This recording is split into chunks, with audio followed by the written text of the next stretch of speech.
Prerequisite statement. You guys asked me to do this. He's going to say that each segment, by the way. Each time we do it, he's going to say, let's start with the prerequisite statement that you guys asked me to do this. This was not my idea. And then he's going to lay it on us. Then he's going to hit us over the head with a 2x4. Let me give you an update. Hugh Breedlove Millen is here. We're in studio. Can people gather that at 6 o'clock in the morning? Can you hear the difference or no? Yeah, because there's no lawnmower. Okay, let's say the lawnmower wasn't active at that particular moment. Can you listen to the show in a car and know, okay, I hear just as soon as I heard Mitch's voice this morning, I knew they weren't at the VMAC. Why aren't we at the VMAC? Yeah, there's They're no not practice. practicing. I thought training camp is training camp. Since when did they start getting days off? Not no more. So what do? They report. This is the update, by the way. But They go 3 report, days and then they take a day off. But when you say they take a day off, that doesn't mean they don't come to the facility and do meetings and do all the things. They don't actually literally have a vacation day today where they could travel somewhere else or do something, go to the beach or something, right? You don't know. I'm not Unsure. Okay. I mean, probably you're probably right, but I don't know. My guess is they still have to go through meetings and That'd be my guess. team activities and guess different things. Yeah. Okay. M's keep winning. These are the headlines, and then we'll introduce Hugh. People who don't know who Hugh is. M's keep winning. Big early lead. Hold on for dear life. 8-7 yesterday. This is starting to get exciting. 55-53. Now a game and a half back of the Royals in the wild card race, with a 4-game series looming with Kansas City. Ooh, yeah. Well, but first things are first. Ariel Miranda versus Andrew Kashner in the final game against Texas. Robbie Cano, 2 RBIs, 3 RBIs, 2 doubles. They were 7 for 13 with runners in scoring position last night in Texas, which was the story of the game. Seahawks practiced with pads for the first time yesterday. You know by now about Cam Chancellor's long-awaited contract extension, 3 years, $36 million, $25 guaranteed. We talked about it yesterday because it came down during the show yesterday. Couple of spats were notable. I don't know what you saw, but I'll tell you what I saw in a moment. Frank Clark ran right through Luke Jokel, floored him, and then gave him a little extra while he was on his back, and Luke did not like that, nor did the rest of his offensive line teammates, and that started a little something. Thomas Rawls got into it with several members of the defense yesterday. Malik McDowell arrived yesterday, but apparently not to the VMAC. He got into town, said Pete Carroll. He's in the area now, says Pete Carroll. Washington Nationals ace Max Scherzer hits his first career home run and then is hurt, walks off the mound the next half inning with neck stiffness. A statue of legendary Washington coach Don James, ever meet him? Will be unveiled at Husky Stadium during homecoming weekend in October against...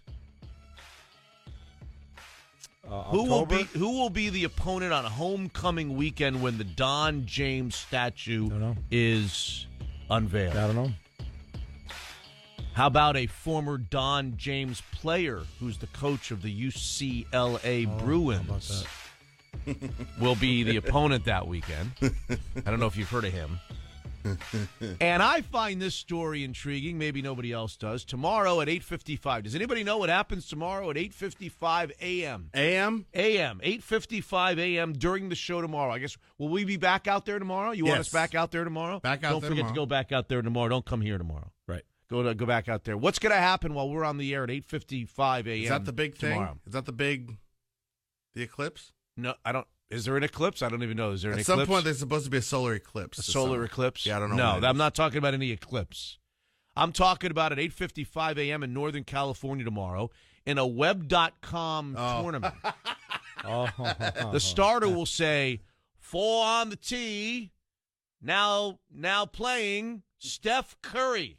Yeah. Steph Curry is going to tee it up with the kind of big boys on the web.com tour in a professional event where he was given a sponsor's exemption. This is not a pro-am. This is a serious. He is paired with tomorrow the defending champion of the event. Who is? I don't know the guy's name. Okay. He's going to get smoked. Oh, you think? The question isn't is he going to get smoked? The question is, how many is he get smoked by? That's the interesting debate, and whether he belongs Does he out finish there. dead last? What? Will he finish dead last in the field? Yeah, after his 2 rounds, because he's not playing more than 2 rounds. After 2 rounds. Will he be dead last? Will he be dead last? I'd say it's better than 50-50. He's going to be dead last. Yeah. Let me take a look at some other web.com events and see if there's any stragglers down there that shoot in the 80s both. I don't think there are. I don't think there are. So I think he will finish dead last. The question is, what are the numbers going to be next to his name? He says his goal is not to win. He's not even thinking about winning. He's thinking about making the cut. He's thinking about getting the ball off the tee on the first shot. He's very nervous. Okay. And he's thinking about making the cut. What's Steph his Curry. 2. He's a 2. He's a 2. He claims to be a 2. A -2. No. Yeah. Regular 2. Regular 2. He's not a +2. Right. He says he's a 2. I saw him swing the golf club last week at that pro-am, and I saw a little bit of him, and he does swing it nicely, but he doesn't look like one of those guys. No. Okay, and you know what I mean. There's a certain look to one of those guys when they swing the club. There is. And I know that every guy swings it differently, but like during that critical moment, like 6 inches from impact and 6 inches after impact, there's a look to the way those guys play. I agree with that. And I don't think he has anybody the look. on the tour that doesn't look like that? At that Billy Mayfair? I mean, are there some Billy Mayfair? Poor Billy. During that, really, no, I don't think there is. At the moment of, let's call it, you called the moment of truth. You call when a receiver goes up for a ball down the sideline and a defender goes up at the same time and they try to high point the ball and who comes down. You've called that here the moment of truth, right? Sure. So let's call the moment of truth in a golf swing right there, kind of at impact. I think if you stopped it, virtually every professional player looked different than the amateur player at that particular moment. Even the guys that do all the loopy. Even Jim Furyk. Yep. I think I just think there's a certain look. There's a certain look at impact that makes them. There's a time where I really studied the golf swing, and the experts say that it has a lot to do with where the right elbow is, and then it would also have to do with the lag of the club head. You look at there's a book I have that has all these photo images of the principal. Golf, top 50 golfers, and I remember Fred Couples. Yeah, heard of him. What David Ledbetter in this book, he said, watch this frame. His hands are almost at the bottom, and on the next frame, between this frame and the next frame, his hands are only going to move less than 6 inches. But look at where the club head is. In the first frame, it's way up behind his head. His hands are going to move 6 inches, and the club head is going to go from up at 11 o'clock down to 6 o'clock. Unbelievable. And what Ledbetter said in his commentary of those two pictures, he says that's why they call him Boom Boom. This incredible lag. So I think you're absolutely right, Mitch, that the right elbow in and the ability to lag the club head. Ben Hogan, small guy, the size of Sergio Garcia, but he could kill it back in the day with little tiny Persimmon head, and incredible lag, that wrist lag, that late delayed striking of the ball. And so I think that's right. Now, whether or not Steph Curry has some percentage of that, I haven't seen his photo breakdown, nor his video breakdown. But he's got I would describe it what you said. If you're out playing on a course and he was one of your buddies, you'd say he's got a nice swing really good for player. Your buddy. Yeah, really good player, but he doesn't belong out That's there. like going to the beach and by the way, he throws a pretty good spiral on the beach. And by the way, you don't need me to tell you that we're just talking about a small part of the game, which is the swing. There's a short game element to this that maybe should be discussed before you even discuss the full game. I have more respect for guys with great short games because I think it's just I just think it's more difficult. You think of being able to have a full swing, with different clubs, but then when you talk about the touch needed to be supple around the greens, I just think that's a skill. Have we started the show? Not yet. We haven't started the show yet. Live Start the show. Let's start the show. KJR AM and KJR FM HD2. We got a little bonus cue on golf. Hugh's got something to say about the golf. Oh, what are you going to do? You going to play the cuts? Infield in. That'll be extra bases for Robbie. Bouncing around in the corner. He'll cruise into second. $240 million. Double. Yes, sir. 3-0 Mariners. Coming on, Dyson. Got to play it on the hop. The Shields to third. The throw. Got him! Another assist by Gerard Dyson. His ninth. What a brilliant I heard throw that, but I haven't seen the it. Shields. What was the The situation? final out here at third in the eighth inning. Runner going from 3-2 first to third. pitch. He got him. One-run game. Edwin 8-7. Diaz shuts it down, and the And Mariners win at single out in 8-7. front of Dyson, They've won picks it up 4 and just consecutive lasers games, it in. and for the second time this The season, only they've gone place 2 he could games put it where he above would get him. 500, and they take this series. Hey, you going to sing with us? Not only that, not only was it the only place where he could get him, but Seager snow Convince you to cones it sing up. with us. Hugh, come I'm not on. singing. Hugh. He's my guy. You're a Mariners Come fan. on. Go. You were there for the first home game. I think it's a good song when we don't sing. Go. And it's no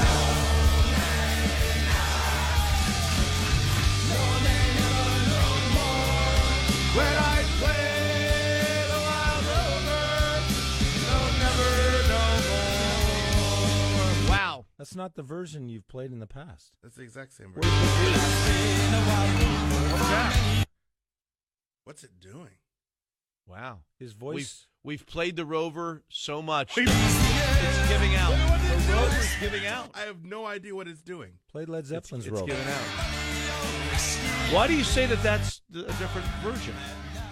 Well, the only that version- guy, the lead singer, Yeah.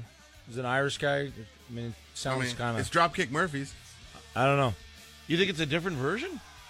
Well, it sounded like maybe a live version or something Oh. from the same guys where Maybe that's why it's his not voice functioning. wasn't as prominent as an earlier version I'd heard. All right. Maybe you got a start studio the version show. and a live version. I don't know. Live from the Oftentimes Volkswagen there's Studios, remakes KJRA of and songs. KJRF Yeah, but I don't think And then they could be mixed radio differently. I just thought This Yeah, but I don't- is voice Mitch in the didn't morning. sound as prominent. I think that's the same. That's the only version we've ever played. Now that's logical. Well, we're back in the studio because they've got a day off from practice. And I thought it was a pretty interesting day out there yesterday. Yeah. What are you smiling at? What's Well, on your mind, it's Hugh? just Hugh, what do you got to say? things You have got something to changed. say. Things have changed, and for the better. It's great. But I'm just remembering times where you'd come, you'd go 10, 12, 14 days straight of two-a-days in pads, both morning and afternoon. It's an entirely different Yeah. process now, and again, I don't begrudge it. I mean, it would have been fun, back then to have Days this, off. but it's it's an advancement, and maybe it's safer, maybe it isn't, but it's different. Back in the day, maybe not back in your days, even still after your playing days, you'd be in Cheney, Washington in the 100-degree heat.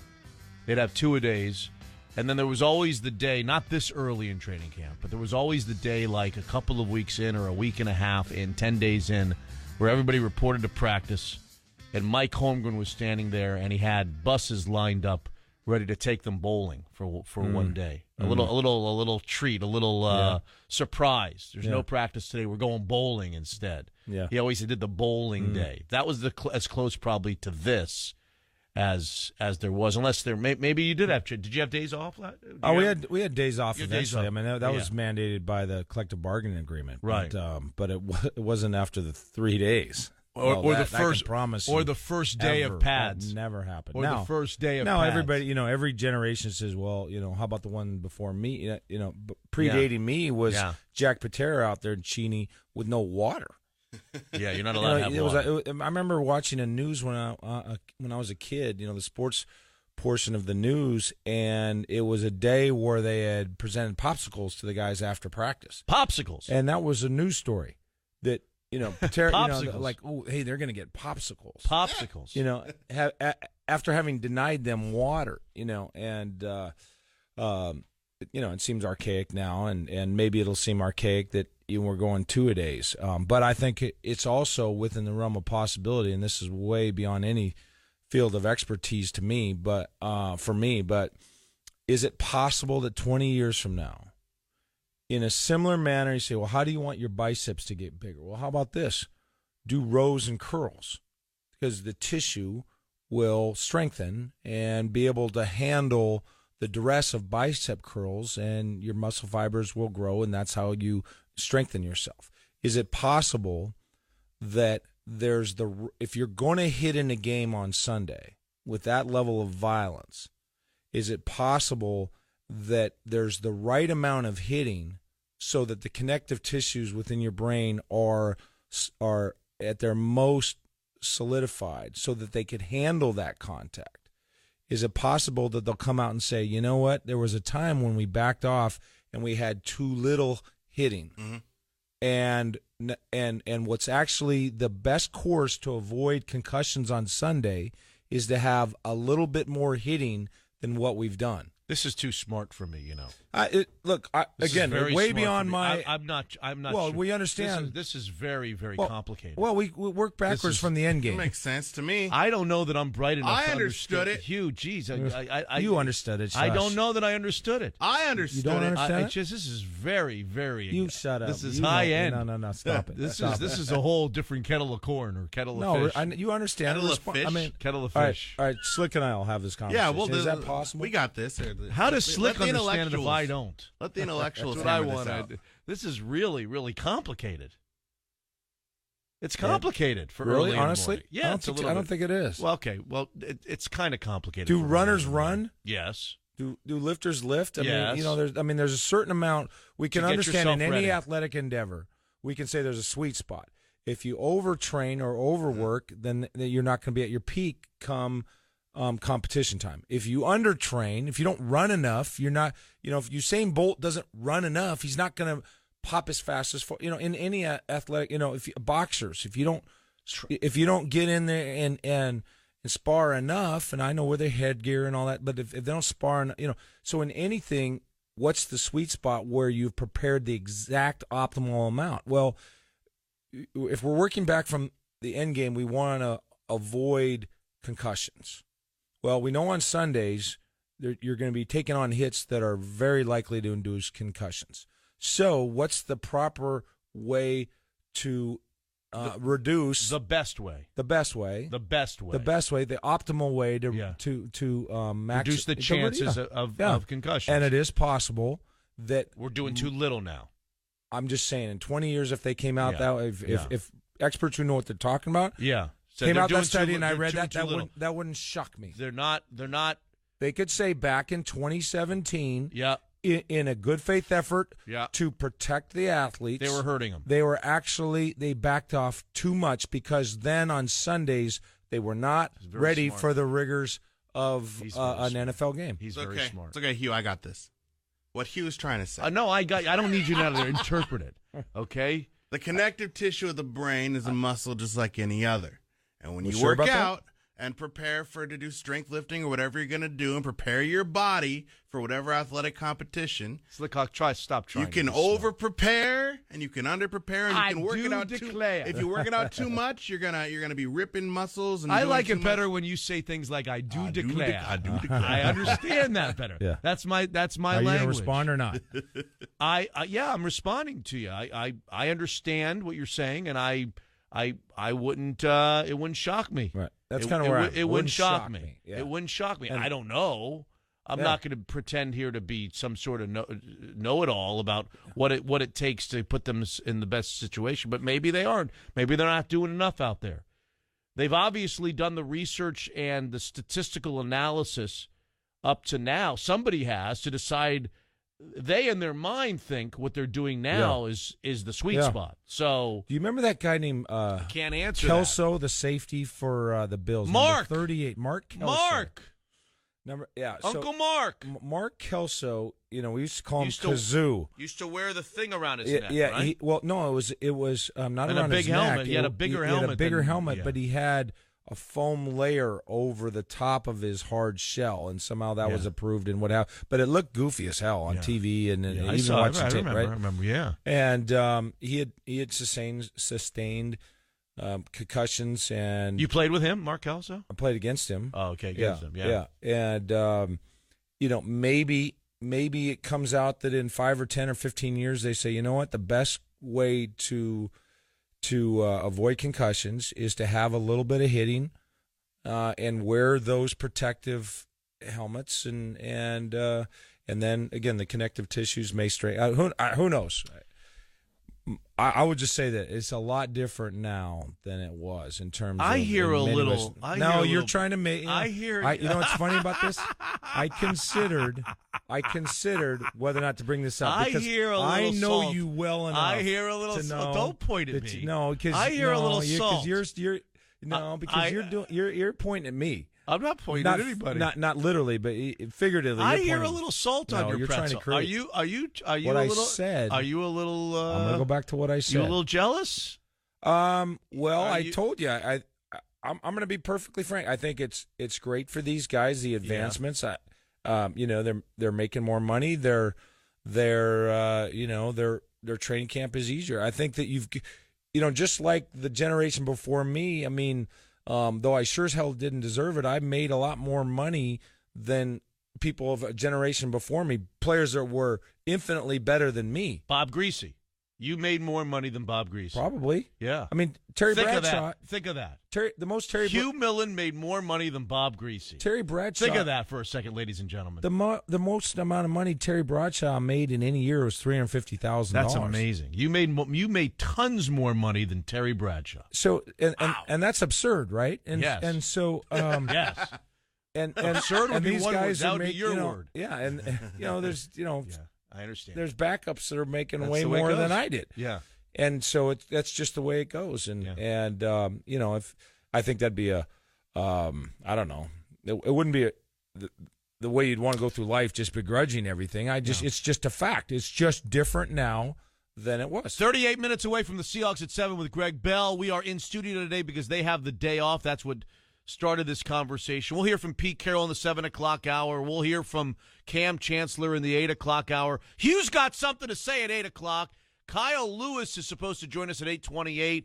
Jake Lamb out of Bishop Blanchette High School, who's now a star for the Arizona Diamondbacks, is going to be with us today. Great debates.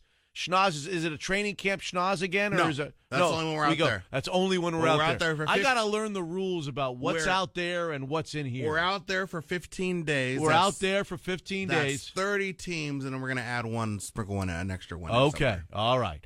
It's a very, very, very busy day, and we've got lots to talk about. There were I thought, some very interesting things that happened in yesterday's practice with the pads, some scuffles, some fights, some anger, some funny stuff, some real good performances. I thought a couple of people, to my eye, looked really good. I thought a couple of guys, to my eye, looked really not so good. We'll talk a lot about that with Hugh Breedlove Millen on.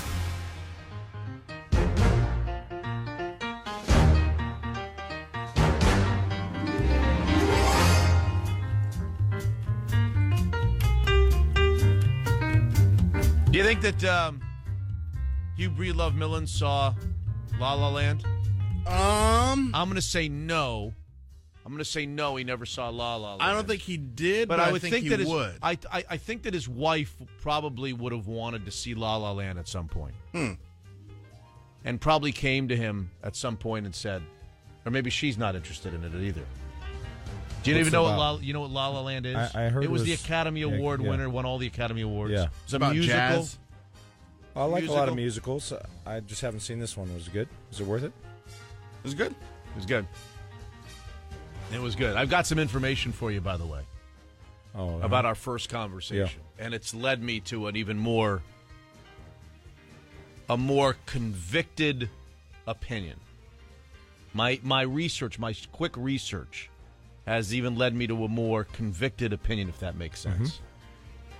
And I'll share it with you in a moment. But first, The morning montage from the Carter Volkswagen studio. We're in studio today with Hugh Breedlove Millen. We've got a lot to do today. 30 minutes away, 29 minutes away from the Seahawks at 7 with Greg Bell. We'll get his take. I was standing right next to Greg Bell when it happened yesterday. One of the, I don't want to say highlights, but one of the most talked about items from yesterday's practice happened, and I happen to be watching. I'll give you my rendition of the story.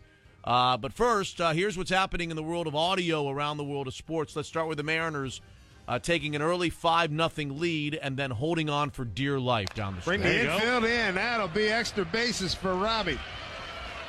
Bouncing around in the corner. He'll cruise into second, an RBI double. Yes, sir. 3-0 Mariners. Coming on, Dyson. Got to play it on the hop. The Shields to third. The throw. Got him! Another assist by Gerard Dyson, his ninth. What a brilliant throw to get the Shields. The final out here at third in the 8th inning. 3-2 pitch. He got him! Edwin Diaz shuts it down, and the Mariners win at 8-7. They've won 4 consecutive games, and for the second time this season, they've gone 2 games above 500, and they take this series.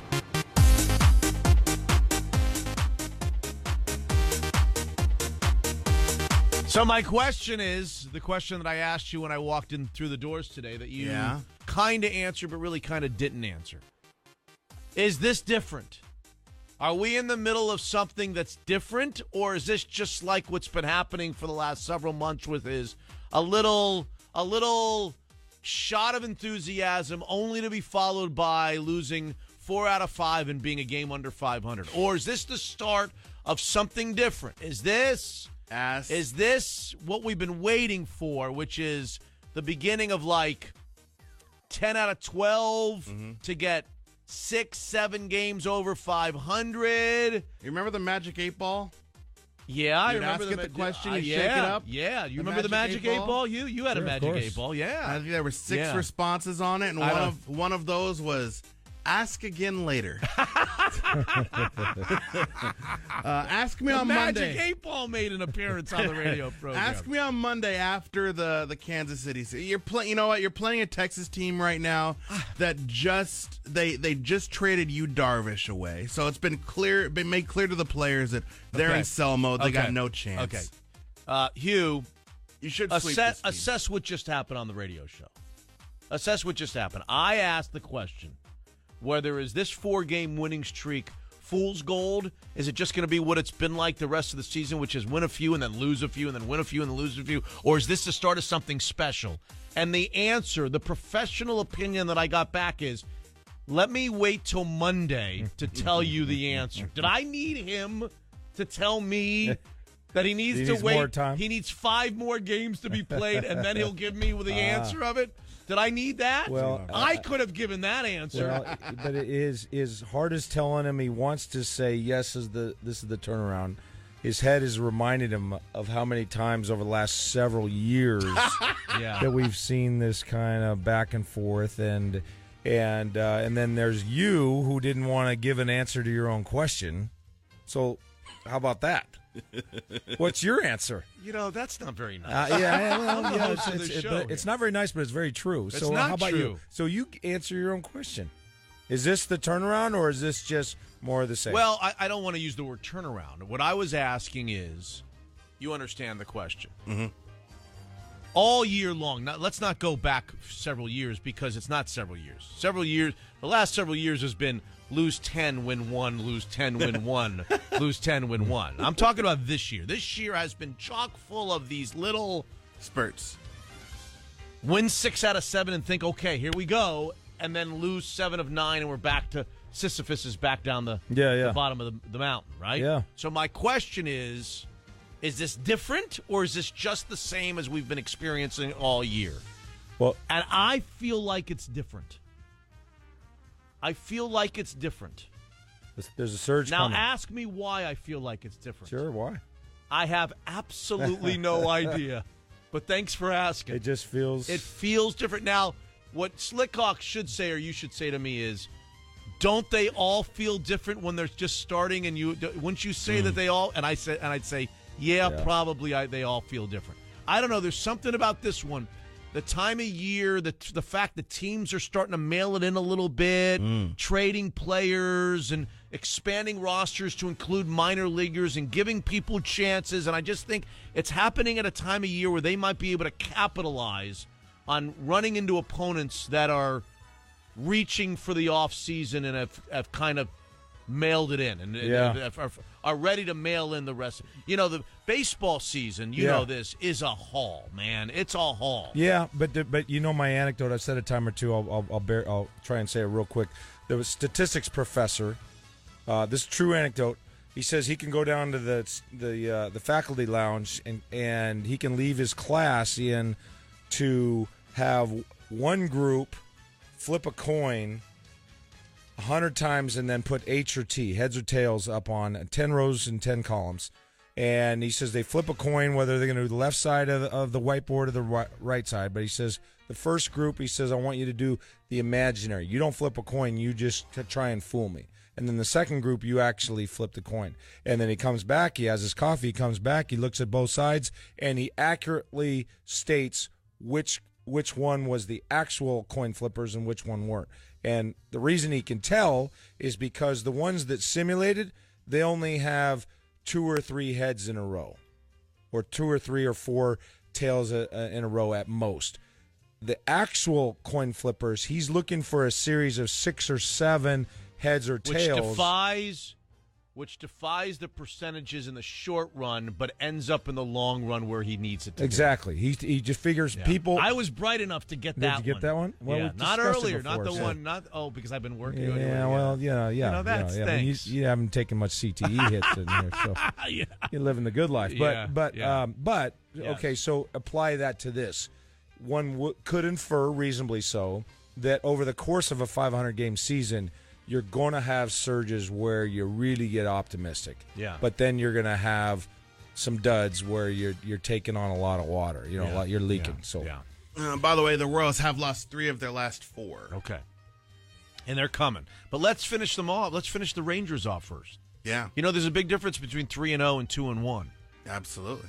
Big difference at this time of the year. Although all I'm asking for is win your 3-game series. Yeah, but now let's go for the jugular. Okay. Once we've won the first 2, let's not settle for 2 out of 3. Wow. Okay. All right. As long as it doesn't affect when we get greedy around here. No. I'm just saying let's go for it. Let's go for it today. Let's go for it. Cam Chancellor, weight off his shoulders. I don't have to come up here again and talk about it.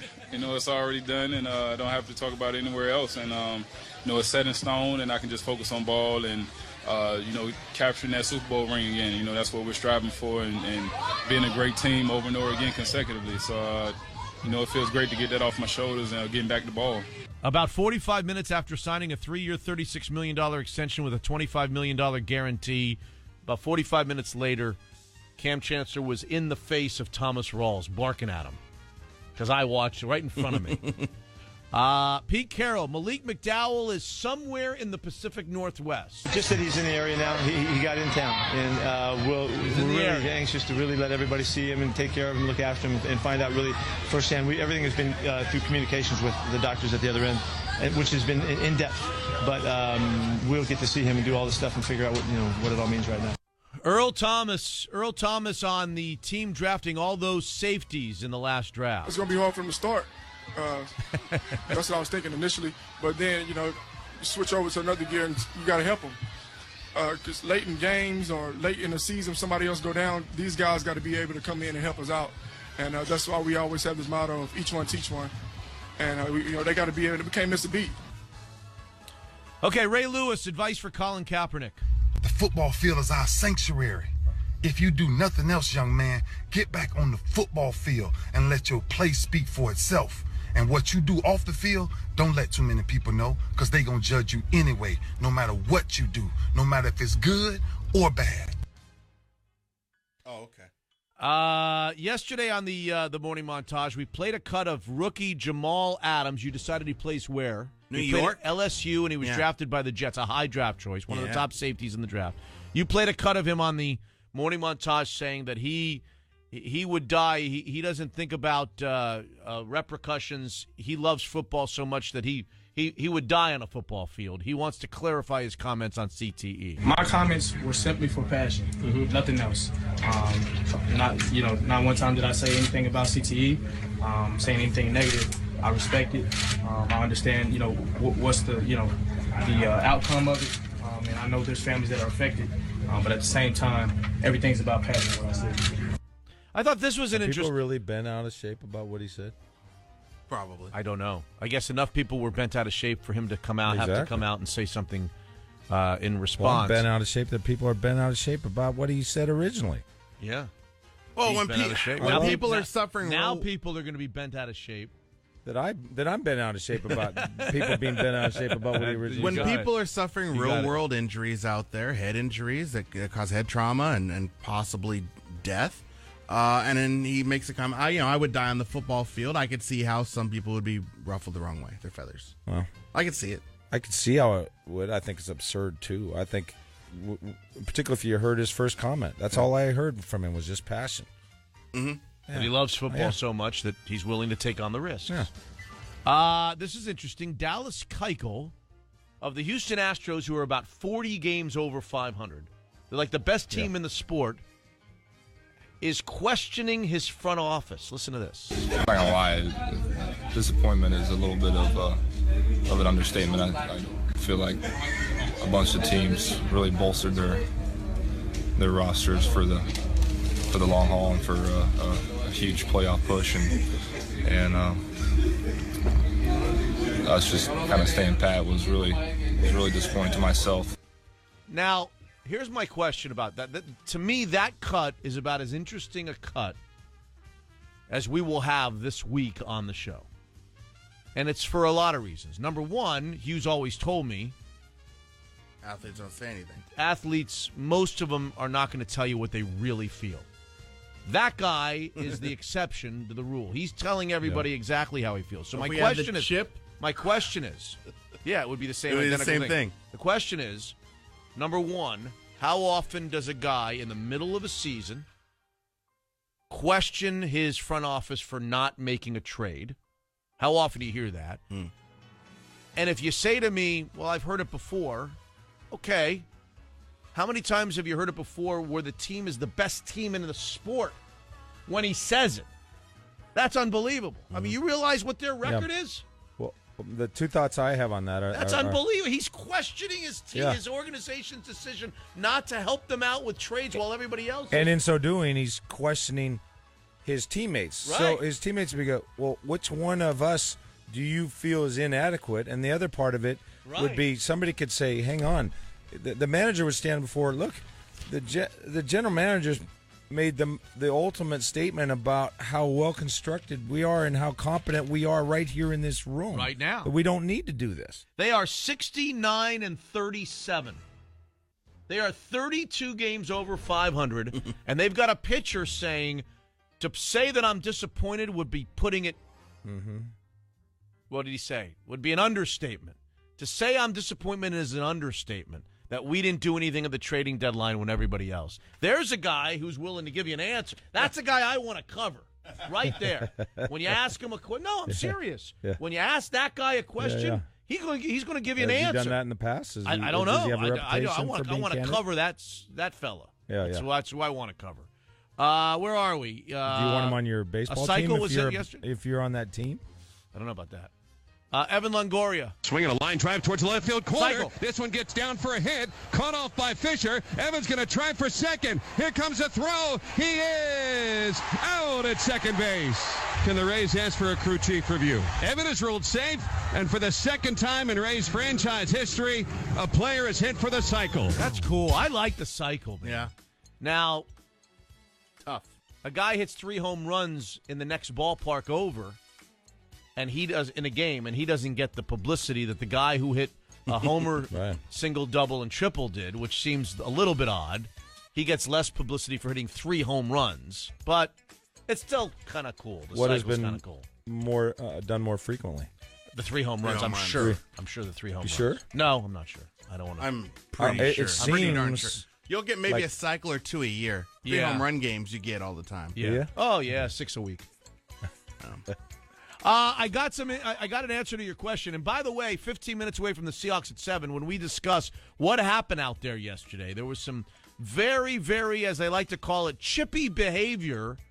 Greg Bell was there. You were there. I was there. We watched it. There were fights. There were skirmishes. There were people getting after each other. There was some really scintillating-looking plays. There were some really bad-looking plays. It was a little of everything, and we'll talk about it in 14 minutes with the Seahawks at 7. Greg Bell on 950 KJR as we continue on. All right, 9 minutes away from the Seahawks at 7. Greg Bell every day at 7 a.m. We start our mornings at 7 a.m. with some Seahawks-related conversation. Of course, Hugh Breedlove Millen will be part of that conversation. Some chippiness yesterday in the practices. Who looked good, who didn't look good. The $25 million guarantee for Cam Chancellor. I'm thrilled that he got it. I was surprised, if I'm being honest, at the number. I would have not bet on that number. So I was taken aback by the fact that they gave him $25 million guaranteed. I thought it would have been smaller than that.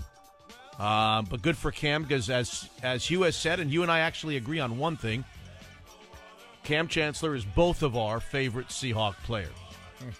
Okay. So we agree on that. We'll talk about everything that we need to know, on the Seahawks in about 8 minutes from right now on 950 KJR. Before we put the Steph Curry story away, Hugh, here are some details that may or may not be interesting to you and Slick Hawk on Steph Curry. Steph Curry, we started the hour. Steph Curry tomorrow morning is teeing it up on a sponsor's exemption in a Web.com tour event. Now, a lot of people who don't follow golf may not understand what that means. It's kind of the tour that leads to the big tour. It's probably the second best, even with the European tour, it's probably the second best tour out there. If not the second and the third best. I mean, these are future PGA players. These are past PGA players. There are a lot of names. If I rattled, maybe not you, but if I rattled off some names, golf fans would know the names of guys that are in this field this week in the web. These are not anything. These aren't washed up has-beens. All right, these are the best. These are better players than if Steph Curry played in the Pac-12 championship tournament. Right. Oh, you mean a golf tour? Oh, these are much better players. Those only 1 out of every 10 of those guys belongs out here. So you asked, is he going to finish dead last? Is he going to make the cut? Well, he's not going to make the cut. And the question is he going to finish dead last? Well, you're saying that before he's hit a stroke. Yeah, he's going to swing the club tomorrow at 8:55. Yeah. And I would say that there's virtually no question in my mind he's going to miss the cut, and miss the cut that's 100%. Finish last is a little bit hard because some guy could just lose interest, and all it takes is one guy to just to decide, all right, I'm not making the cut, and he just shoots 100, and then does Steph Curry beat one guy? I guess it's possible, but I would bet that he's going to finish dead last. You asked me, what does that number look like? What does that look like? Yeah. Well, they're going to play tomorrow a 7,200-yard golf course. 7,200 yards. Last week, they played a 7,200-yard golf course on that tour in Kansas. And the guy who finished dead last, there were two guys that finished dead last after the second round of those that missed the cut. They each scored 74, 76. 150 was what they both shot, the two guys that finished last. Now, if you're asking me, is he going to shoot 150? No way, no how, no chance is he going to shoot 150 over the next two rounds. And by the way, just to give you just a note about those two guys, one guy's name is Jin Park, I never heard of him. One guy's name is Ryan Zek, never heard of him. Jin Park, for the week, finishing dead last, averaged 290 yards a drive. His driving percentage accuracy was 72%. He hit 72% of his fairways. His greens in regulation was 60%, which is kind of low.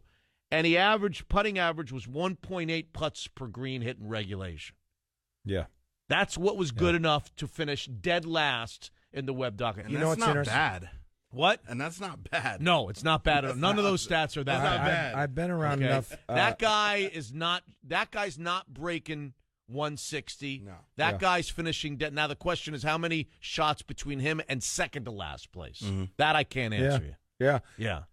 having been around enough just regular golfers that misapply the handicap, and there might be somebody thinking, well, wait, he's a 2 handicap, and what's the par?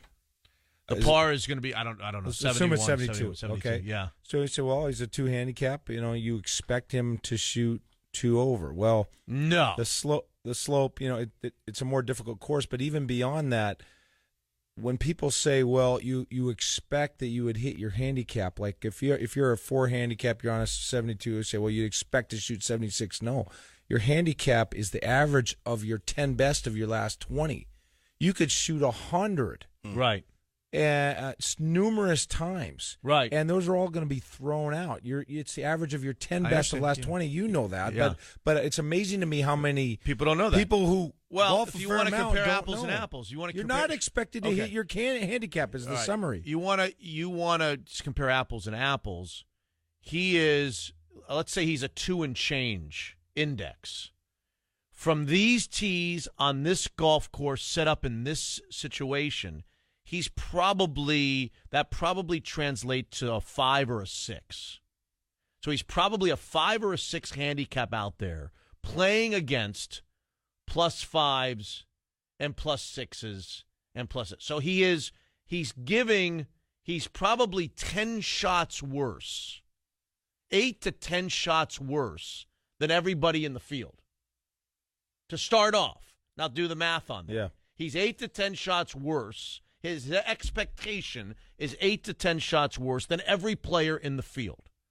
So now they play 2 rounds where they're used to these conditions and he's not, right? Add that into the mix. I was just doing the mathematics of it. Now add in the things, the intangibles that don't come into play in a handicap, which is a little bit of a gallery. It's a tournament. It's not with the buddies. Somebody's going to say, hang on, at the amateur tournament in Tahoe, he was on record as having said that he shot the best round of his life in those conditions. What meaning the pressure situation that may have caused him to play worse. I'm suggesting that that's not the pressure situation. I'm not talking about that pressure with the celebs with everybody that's worse than you. I'm talking about a series where guys, this is their livelihood.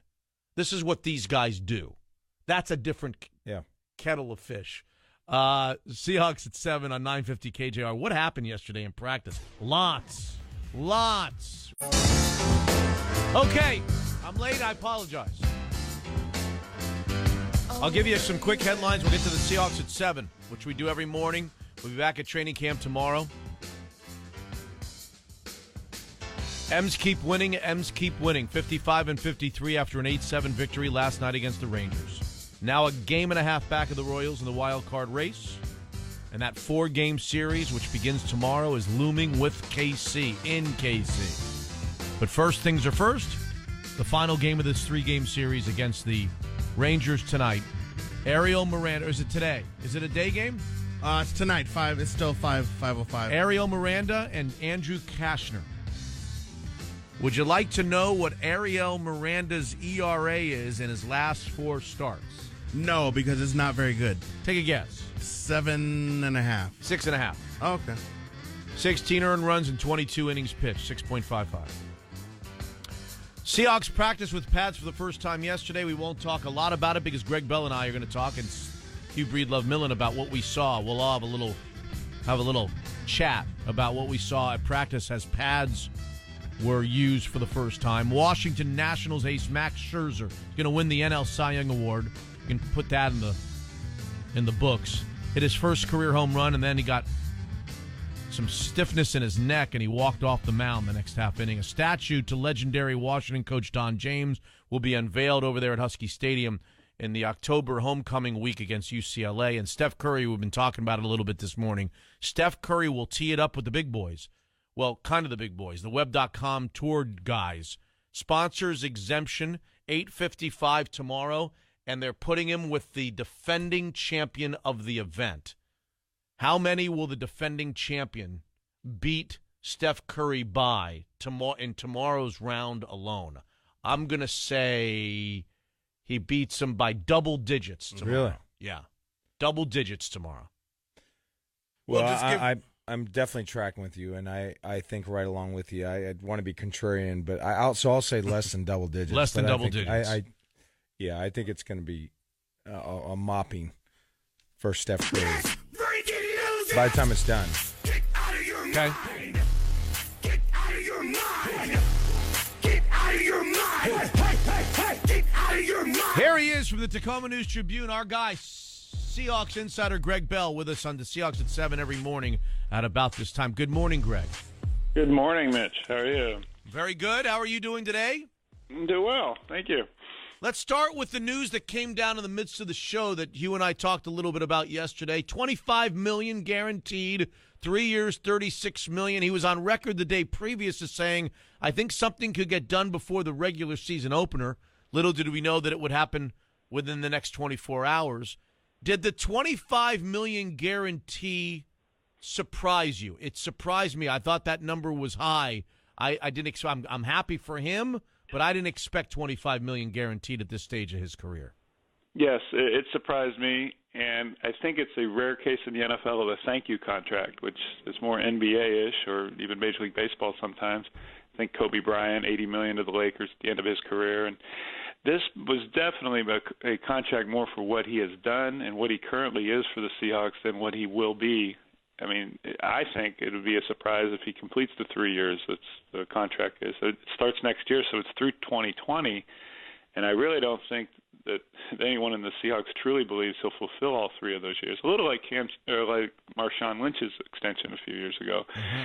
This was all about the guaranteed money up front, making it more cap-friendly. I haven't seen the actual structure of the deal, but I'm sure it's more cap-friendly than the $8.1 million is this year, his final year of his deal. Next year's number is probably lower than that, and then it's back-ended heavily. That's easily cuttable, non-guaranteed in the last year or two. But he got 30.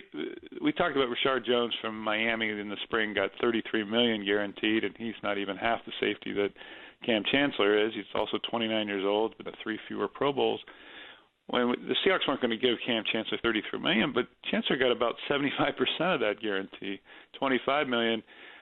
For all that has happened, the holdout, the fact he hasn't completed an entire regular season since 2013, the many injuries, the fact he was in a wheelchair this spring because he did surgery on both ankles at the same time. For all through that, to get $25 million, I think spoke about what the Seahawks are saying to the rest of the locker room. We're taking care of our guys.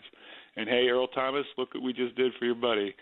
And I talked to Thomas about that. He totally saw all of it and said he was waiting to see what they were going to do with Chancellor to see, as he put it, if the writing was on the wall. I wanted to see it. Right. Well, the writing on the wall is they're going to take care of him, and it would stand to reason they're going to take care of Thomas. Of course, somebody's going to have to go if they keep throwing around these guarantees. Well, that was my next question, and I'll bring Hugh into the conversation. Hugh and I have both agreed Cam Chancellor is our favorite Seahawk player.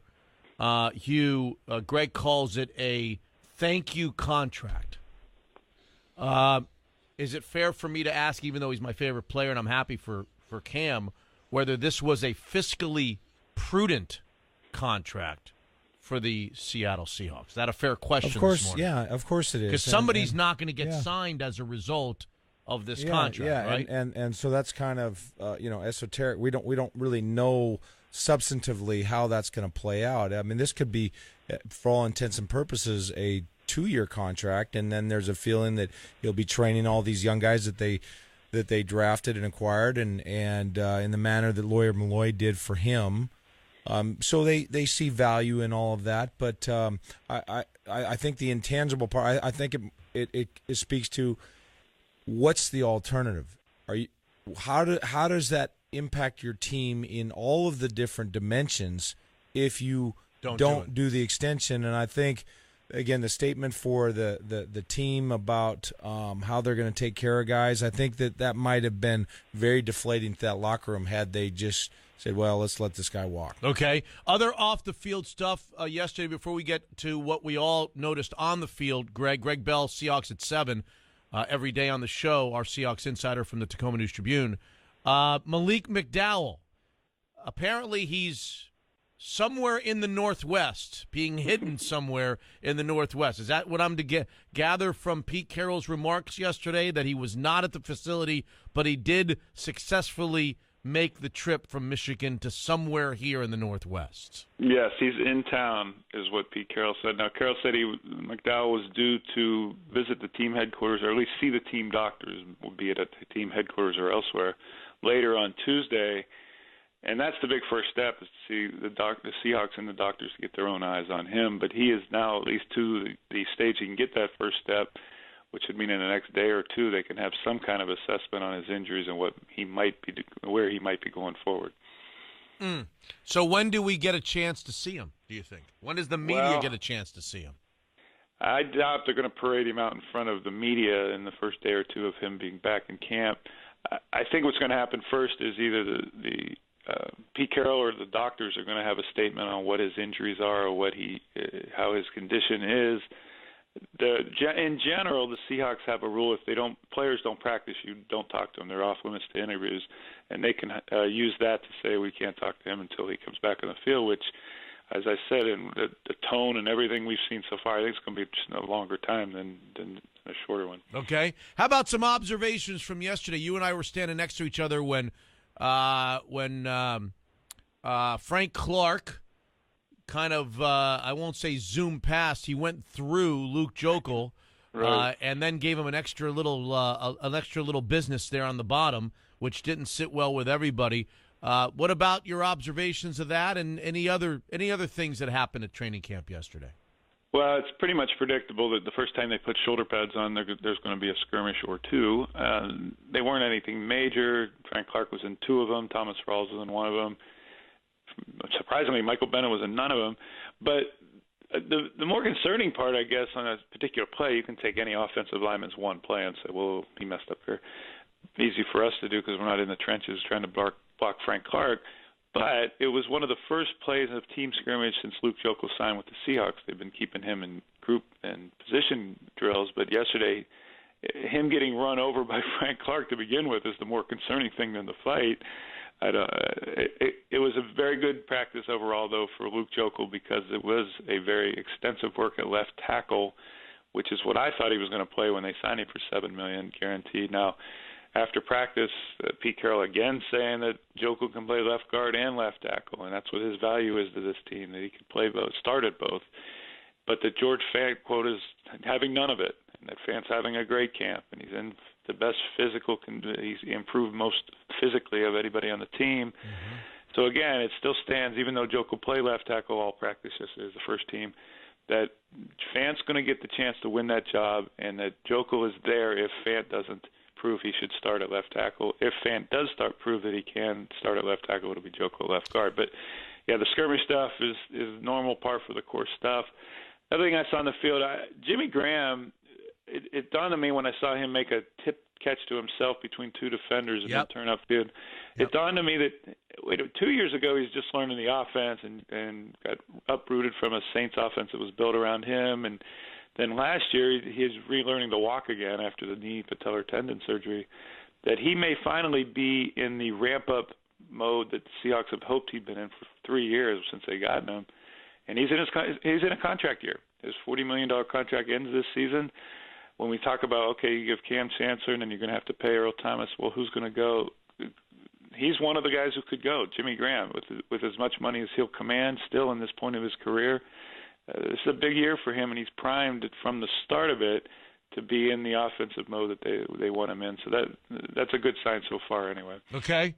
Anybody else look good to your eye before I let you go? Greg Bell. Well, I've seen Jeremy Lane get onto the ball and tip passes for interceptions, but then after practice, Pete Carroll went on and on about how he's, quote, on fire, and that Lane have matured and has a different outlook.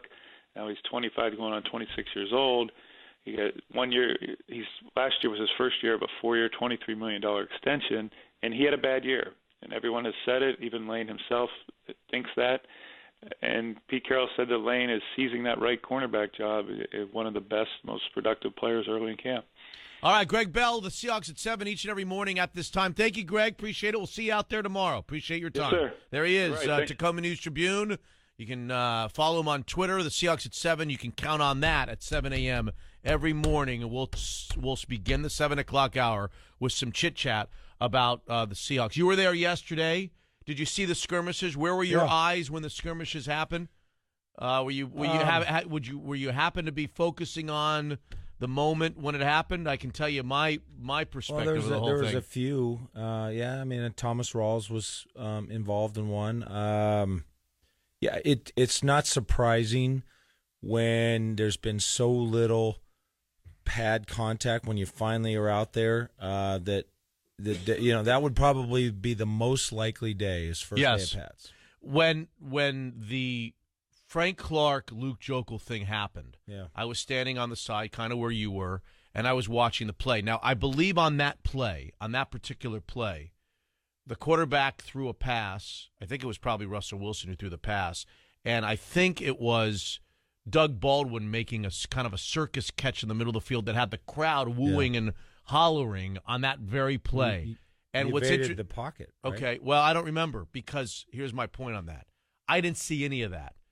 And I was like, when I heard the crowd react over the catch, I was like, God, I wonder what he did. I must have missed that because my eyes, I saw the catch. For whatever reason, my eyes were on the offensive line versus the defensive line. And so when I saw what happened right at the snap, and it happened right at the snap, I didn't track the quarterback in the throw. I was too busy looking to see what was there.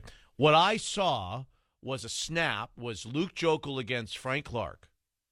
And Luke Jokel was playing left tackle, and Luke Jokel at the snap, as they do, gave up ground in pass protection, came up in pass protection, and Frank Clark did what I would call the most simple thing I've ever seen a pass rusher do. There was nothing exotic, there was nothing speedy, there was nothing tricky. There was nothing on the outside. Did he go outside, inside, or through him? He just put his hands on his chest and pushed him backwards. Bull rush.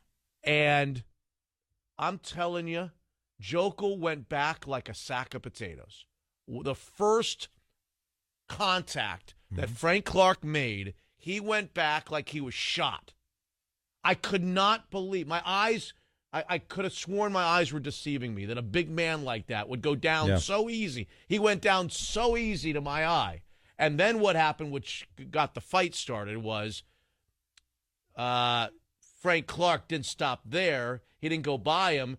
He shoved him again while he was on the ground. He was on the ground, and he reached down and he gave him another shove while he was on the ground to not let him get up. Let him get up. And Jokel got pissed. Why did Frank Clark get on the ground? If he's already pushed him, did he get? I guess the up, or did he get held? No. The quarterback, I think, threw the ball or left, so there was nothing more for Frank Clark to do. Yeah. And so rather than just walk back, as Luke Jokel started to get up, Frank Clark nailed him down again, put him down again, and then all hell broke loose. I didn't see any pass. I didn't see any catch. I heard the reaction because I was watching that. But it was just, Hugh, and I know that Luke Jokel was on the show yesterday, and I know that I've talked a lot about the acquisition of him and this and that and the other thing, and maybe this is, people are going to say, oh, this is Mitch being Mitch about Luke Jokel. I'm telling you, it was a shameful moment for I don't care if the offensive lineman was a Division II guy that didn't expect to make the football team, that has no chance of making the football. We know those guys. Yeah. It didn't matter who it was. I don't know whether they watch film of these things later. It's going to be. It's an embarrassment. It was an embarrassment. It was like he was my size. He went down like he was my size. If Luke the Jokel. guy gets on his heels, and he's a little bit off balance, it's not surprising. Frank Clark's a very powerful man, and I guess it's good news that Frank Clark was able to dominate in that moment. But I don't know. One play is not going to necessarily. I understand. I get that. I get it. But it's concerning. We don't have a lot of data set, and we interviewed Jokel yesterday, Mitch, and he had a preposterous response to a question. Now I understand why he wouldn't want to disclose or be evasive, but the actual response to me is nonsensical. If the question was, if a perfectly healthy knee is a baseline 100, what's your left knee with an ACL, MCL, and meniscus? Those are all, that was I don't want to say catastrophic, but that was an extremely very serious significant knee injury. And he says, well, I'm just trying to be, say it's 100. He didn't want to go Yeah, which is fine. I get that. He's talking to media. But, as he got up, he's wearing a sleeve, a compression sleeve around his left knee. That's the injured knee. And he's not wearing the compression sleeve around the right. When you watch him in practice, he's wearing a knee brace around the left knee. He's not wearing it on the right. I would just say this, for a guy that had some struggles prior to being injured, now you throw on a really devastating injury, and I don't know. I mean, where's the black ball that Slick was talking about? Eight ball, yeah. Signs look what's the signs look? I don't know, sketchy, whatever that thing says. Yeah, I don't know. It's concerning, and then you throw in what you have on the other side. Yeah, the tackle. I don't. Daily Schnoz next on 950 KJR on a Wednesday morning. Ladies and gentlemen, can I please have your attention? I've just been handed an urgent news story. And I need all of you to stop what you're doing and listen. The Daily Schnoz. Now the day's biggest stories in the world of sports. The Daily Schnoz. Brought to you by Michael's Toyota of Bellevue, with a service department that's open 7 days a week. It's truly all about you at Michael's Toyota. We interrupt this program to bring you a special bulletin. This is the Daily Schnoz.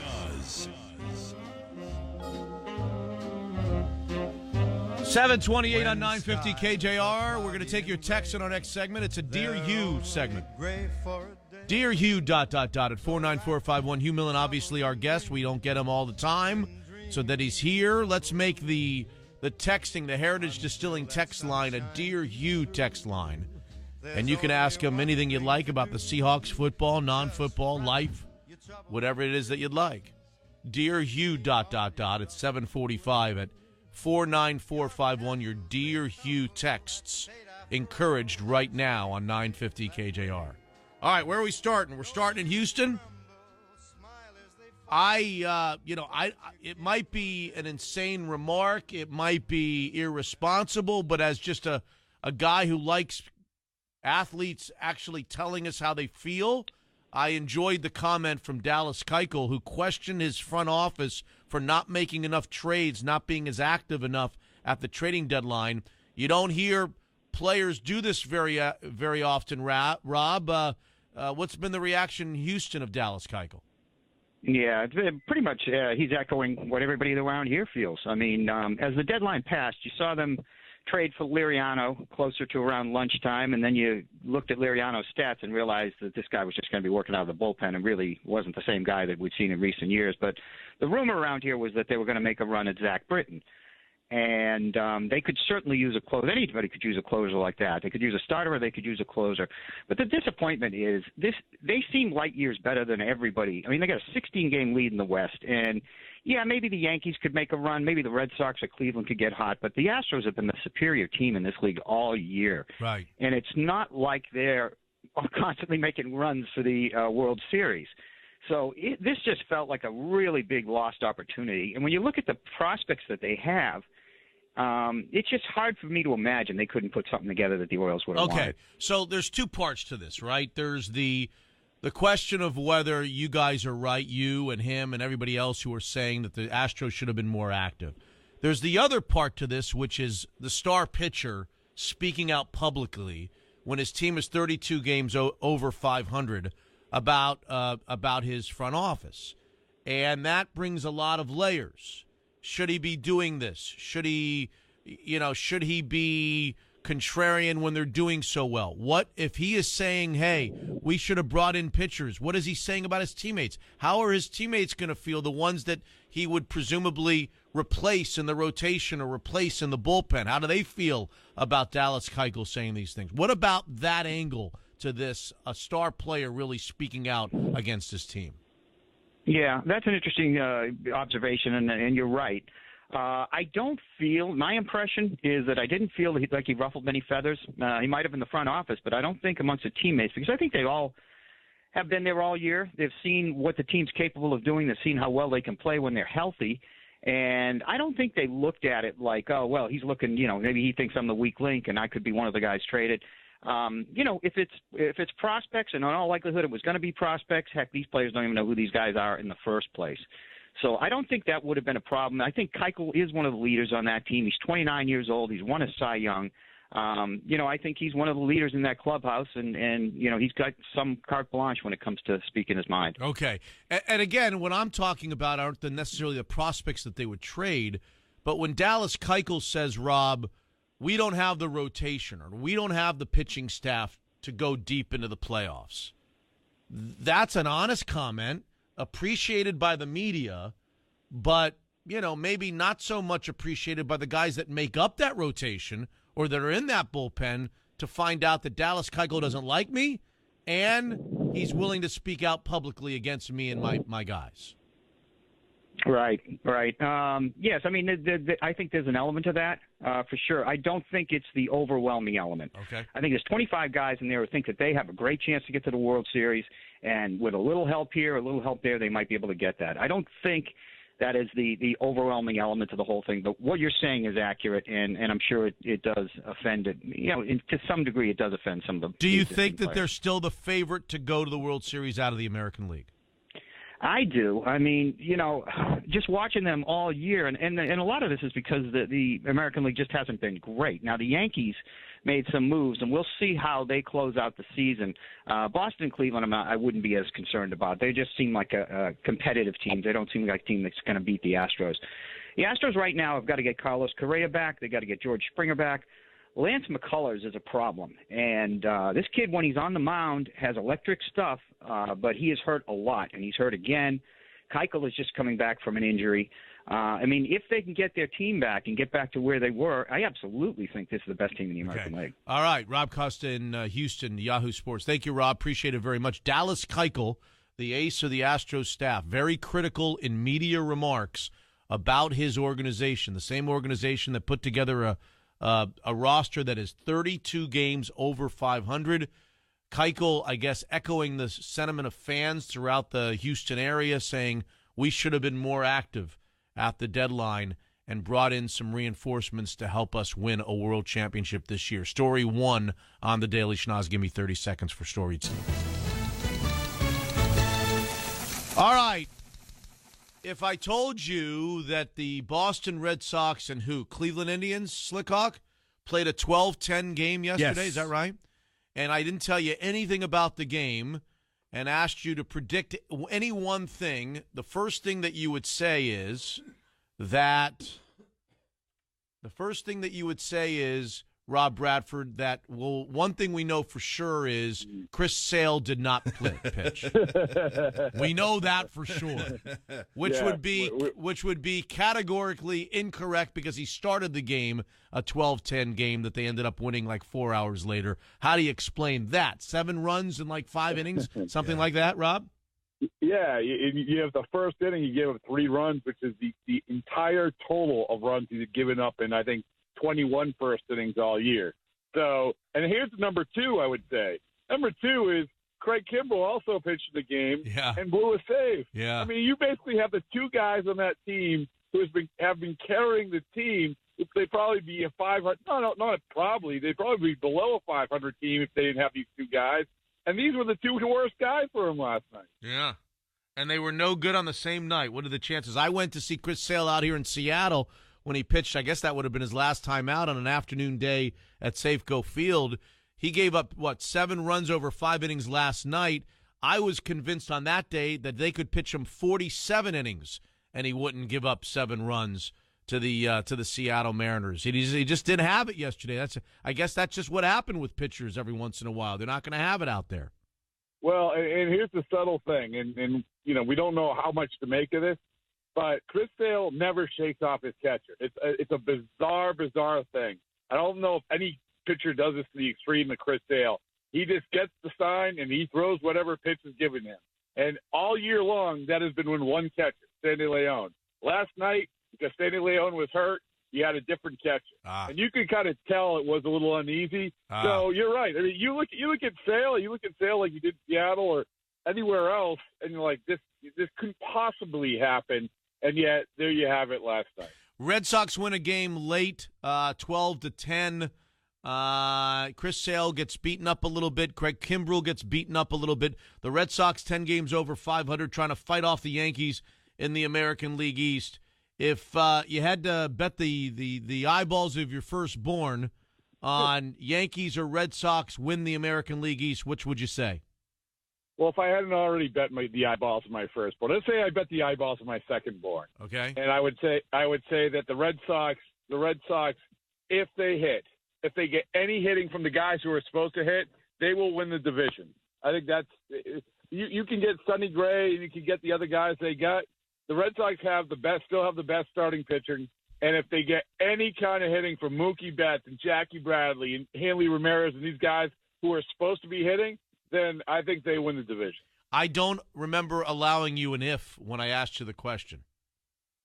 Now answer the question. Now answer the question that I asked. All right. You bet the eyeballs of your second son. I'll let you change that. That's all I'm letting you tinker with on the question. Is the eyeballs of the first versus the eyeballs of the second. Who is going to win the American Leagues? They are separated by a half game right now with about 50 to play. Who's going to win the American League East? Well, in fairness, you have to understand how much the Bradford family cherishes their eyeballs. So that's why I tempered it a little bit. But I will say that, yes, the Red Sox will win the division, and here's the reason why. They just scored 12 runs last night, so clearly they are doing exactly what I said they needed to do was hit the baseball. Okay. All right. You're on record. Rob Bradford in Boston, WEEI, on a crazy game between the Cleveland Indians and Boston Red Sox. Thank you, Rob. And there's story number 2 on the Daily Schnoz. Well, that's the news. I'm out of here. The Daily Schnoz, brought to you by Michael's Toyota of Bellevue on Sports Radio 950. KJR. Another chance to win 50-yard line seats to see the Cardinals and the Seahawks play on New Year's Eve in the final game of the regular season. 50-yard line seats. The best seats in the house to maybe the most important home game of the regular season that could decide divisional winner. Wild cards could decide home field advantage and buys, and you can win 50-yard line seats. We'll explain how to do that in our next segment. Plus, we want to take your phone calls, your texts on the Heritage Distilling text line for Hugh Breedlove Millen, who's here. We're going to do a Dear Hugh ... Plus, I'm going to introduce a new poll question for 8:28, which is the time that you can win the 50-yard line seats, or a chance to win the 50-yard line seats to see the Cardinals and Seahawks on New Year's Eve. So, 49451, Heritage Distilling line wide open, texting line open. Questions for Hugh Breedlove Millen about this Seahawks team, about football, about non-football, about life, about athlete's foot. He's got a lot more to offer than you would think. About walking dogs around little ponds? He doesn't again, I'm a loss for words. He doesn't limit himself? No, that's not the project. He doesn't project necessarily that he's got a lot to offer. But let me tell you something. The man has a lot to offer. He can give you a thought. If you want to know how you should shop at a grocery store, not only will he tell you how you should, he'll give you 3 minutes on how to shop at a grocery store. Keep it to the outside. He has thought about the most minutia things. He's walking away. He's given lots of thought to a lot of things in life. There he goes. And he's here for you. Hugh is here for us. Hugh just left. I want to know about athlete's foot.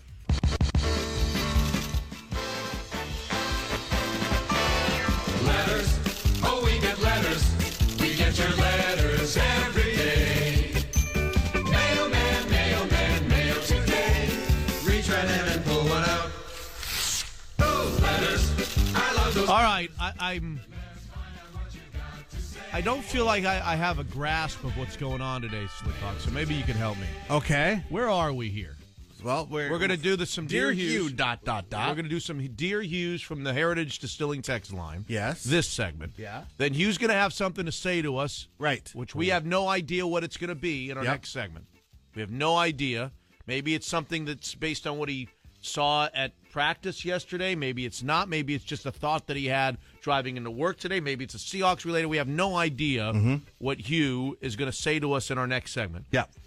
We're going to give people a chance to win 50-yard line seats to see the Cardinals Seahawks on New Year's Eve. Before that, after at he's got something to say, we'll hear after from Pete Hugh Carroll. says, Pete Carroll, we're going to hear At from Pete Carroll. 8:12. Pete Carroll's got plenty to say. Yeah. And then the phone poll where I'm going to give you my poll question of the morning. It was the one that I was going to use yesterday, and I got to get your guys' take on this before we go to the phone. And anybody who participates will be in the hat for the drawing for the Cardinals-Seahawks game. Jake Lamb is a former Washington Husky. Yes. A former Bishop Blanchette High School guy who grew up right here in Queen Anne, is now an all-star for the Arizona Diamondbacks. He's going to call in. 9-10 for that. And we're going to do a little great debate as well. Yeah. You have some text? Anybody texting in for Dear Hugh? We got some Dear Hugh. Dear Hughes. Dear Hugh, how has Eddie Lacy looked carrying the ball? I've heard a lot about his weight, but nothing about how he is playing. Well, it's still not tackling.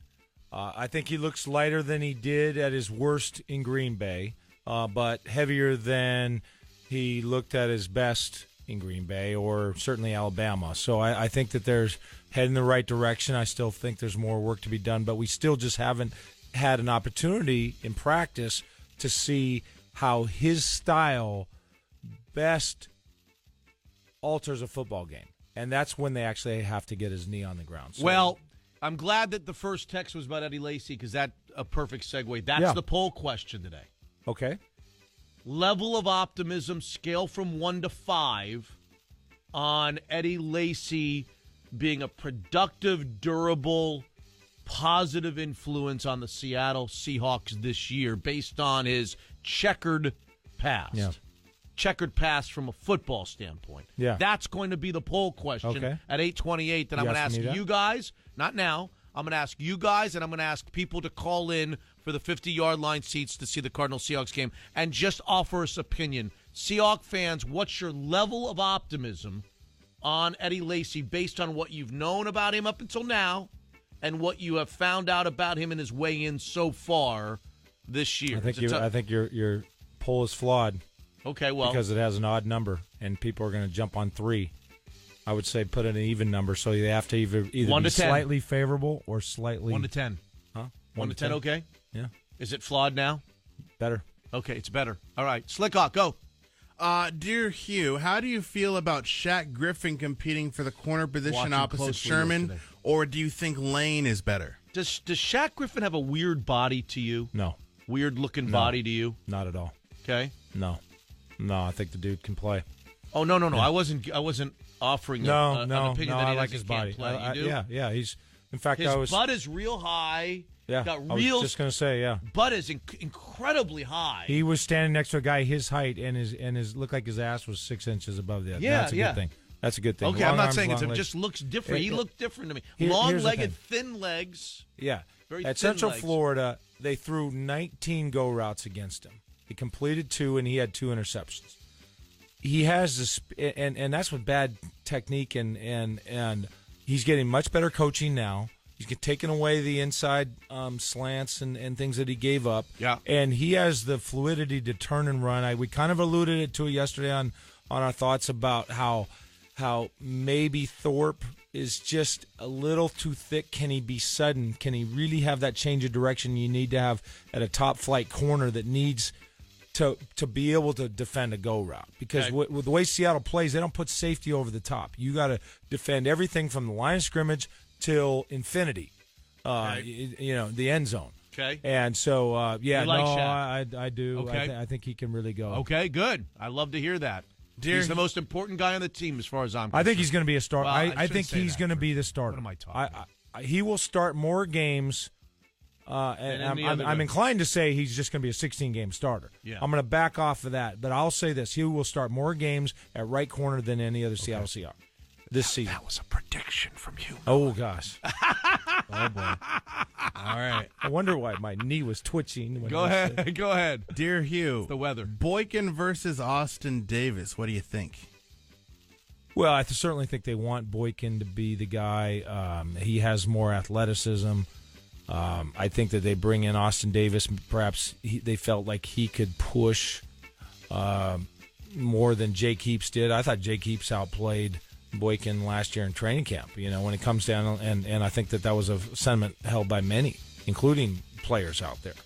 But Boykin is, he's got the athleticism, and there's a high side in their mind. But he's got to take.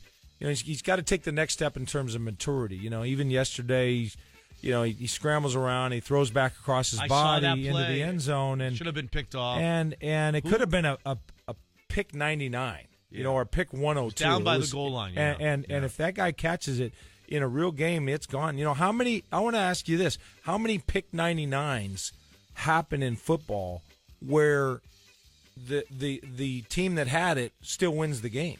I mean, those are game changers in the NFL. What is he throwing that ball? That's just the worst decision you could ever. No, it's really What's bad. He thinking? No, and so there has to be a trust factor that you hand him the keys to the car, he ain't going to crash it. Dear Hugh, how is Nico Thorpe's body type different or similar to Shed's body type?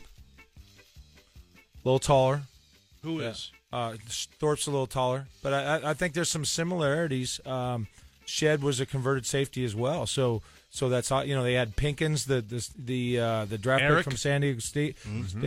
They're obviously trying to find this paradigm of physical corners now. Richard Sherman, you think of him as tall and skinny, but he's a pretty solid dude, and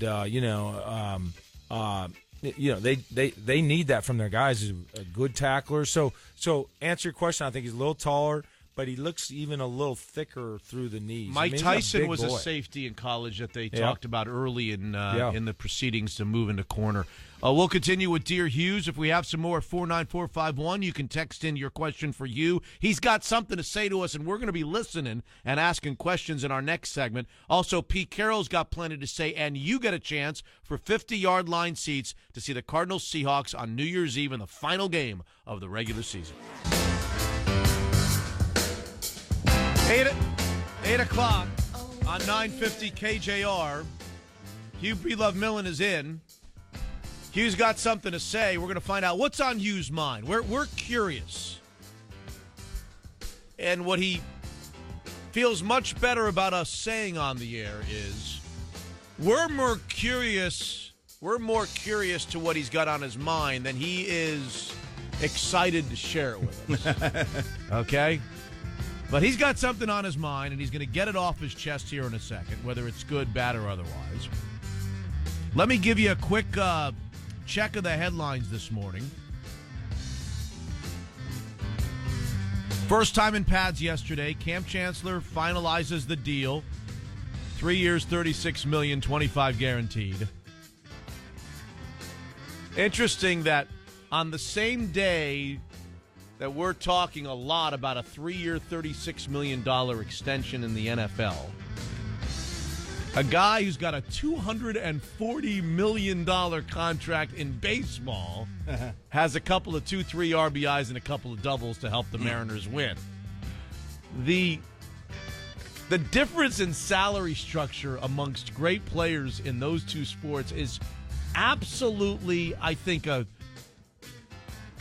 topic for like a week's worth of shows. It really is. When you compare what the guys are making, if you took the Cam Chancellor equivalent, okay? And I'm not, look, Cam Chancellor is a nice player. Mm-hmm. He might even be, he's a Seahawk Hall of Famer. He's a Seahawk legend. Mm-hmm. He will be in the Ring of Honor. Will he ever be in the NFL Hall of Fame? Will Cam Chancellor ever be in the, probably not. He's probably the next. bet no. No, but next year, he's kind of the next year. He'll be on a ballot. But he's got a chance to be a Ring of Honor Seahawk, which is saying something, right? So let me ask you a question. If we all come to grips with what Cam Chancellor is or isn't, which is an all-star, let's say he's an all-star player in terms of NBA and Major League Baseball. He's an all-star player, something less than a Hall of Famer, but an all-star player in his prime. Okay. And very good, one of the best at his position, right? One of the top 2 or 3. What does that guy make in the NBA? What kind of contract does the equivalent NBA player get? And what kind of contract does the equivalent baseball player get? We'll start with the fact that the NBA and baseball players get a completely guaranteed contract. They earn every cent, every dollar of the year of the contract. In right? the NBA, they'd be getting like $4,120. He'd be a max player in the NBA because guys like Kyle Lowry and I mean, you don't have to be a Hall of Famer these days to get max. All these all-stars, guys that are all-stars in the NBA get max contracts. So he'd be getting like $25 million or $30 million a year in the NBA, all guaranteed over 4 years. And we're talking about a 3-year, $36 million deal in football. In baseball, where there's no salary cap, an all-star player like that is, Kyle Seager got 5 years, $100 million. He's made one. 6 years. Yeah. Okay, he made one all-star game. Okay? Right. Cam Chancellor's made 5 Pro Bowls. Mm-hmm. So you would think that Cam Chancellor would be a $100 million a year ball player. Absolutely. Not $100 million a year. $100 million over 5 years, like a $25 million a year baseball player. And here he is in the NFL, and we're asking the question, is 3 years, $36 million too much for Cam Chancellor? That the differences between football pay structure and baseball basketball. I gotta believe that, and you always talk about this, Hugh, in 40 years and 50 years, when they look back, it's going to be different in 40 or 50 years. Maybe football's going to go bye-bye. I don't know what's going to happen, but somebody's going to laugh at us at some point in the future and say, can you believe that the football player, the 5-time Pro Bowler back in 2017, he was getting those guys were getting 3 years, $36 million contracts, and the baseball and basketball guys were getting $150 million contracts? But I don't know that I look at it the way you look at it. I look at it, first of all, there's guys shoveling asphalt that are working hard in all of them, including Cam Chancellor. Correct. Right. So secondly, you say, okay, how are the economics different? 16 game versus 82 games or 162 games, and there's 53 guys on the roster plus guys that aren't on the active and what have you. So the money. My question would be, if you separated, what are the gross revenues and compared them in like kind in terms of licensing products and whatever, and international, all of the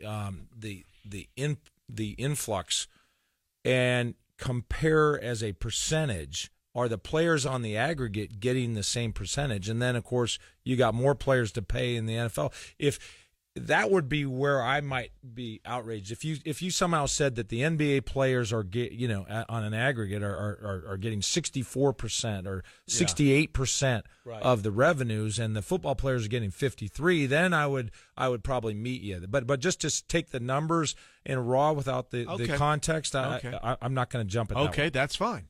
Other headlines: the Mariners are 55 and 53 after their big win last night over the Rangers. They go for the sweep today. Other stuff: Washington Nationals ace Max Scherzer's out with a stiff neck. He had a home run yesterday, first time in his career.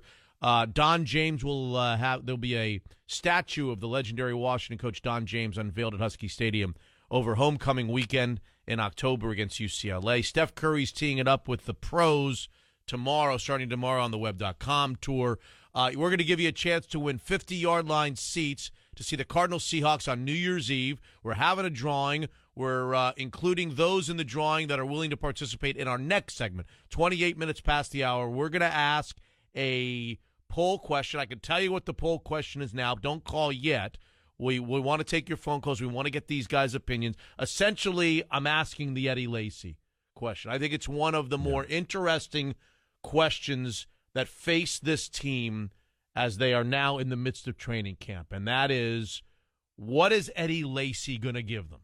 And I find it interesting because I think there is a large variant. There's a large delta between the possibilities. I don't think it's a crazy scenario. I don't think it's a crazy possibility in a crazy scenario that he could be a nothing.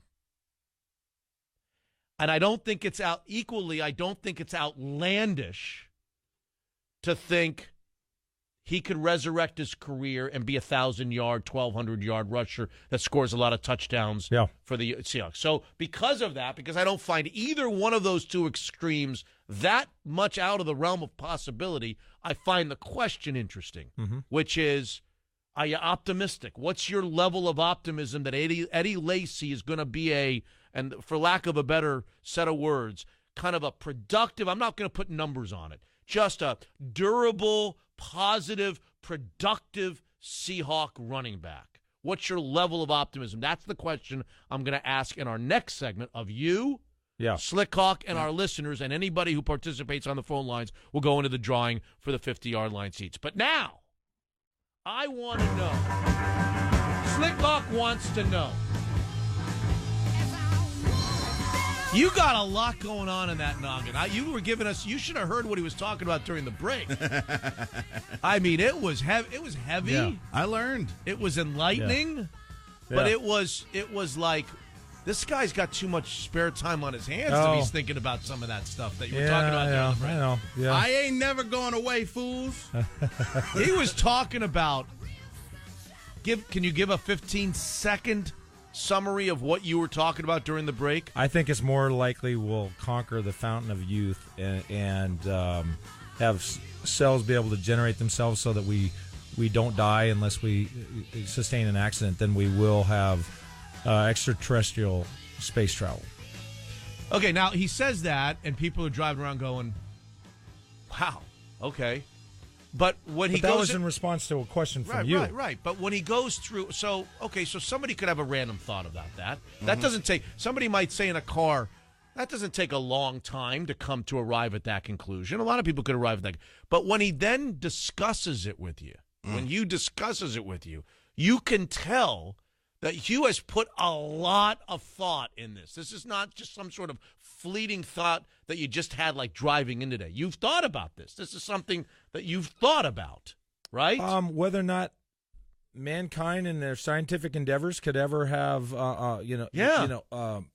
sustain life. Yeah. I've thought about that. Have you ever thought about that? No, not about that specifically. No. No. I can't say that I've ever really given much thought to sustain the life. Body, the DNA has a very simple code. It's a computer code, literally a computer code in all of our cells, and it has 4 letters. And if they can get it to the point where we don't have copying errors, and your skin cells can reproduce without loss, and your heart cells and your lung cells and what have you, it's conceivable 100 years from now. Right. You know. Right. And I would say the way you present it is so simple. What the hell's taking so long? They should have had this done back on Little House on the Prairie. They should have been. So Hugh, he doesn't like to admit it. We find him chock full of these things, whether they're football-related things, Seahawks-related things, sports-related things, non-sport. You've got so much going on up there. You gotta come on. Let us have nerd it. Is really what it Let is. us have it. What do you got? What's on your mind today? Again, this is prerequisite. Want me to do it, or you want to do it? Go ahead. It's. We want to know. He didn't ask to do this segment. This was not his idea.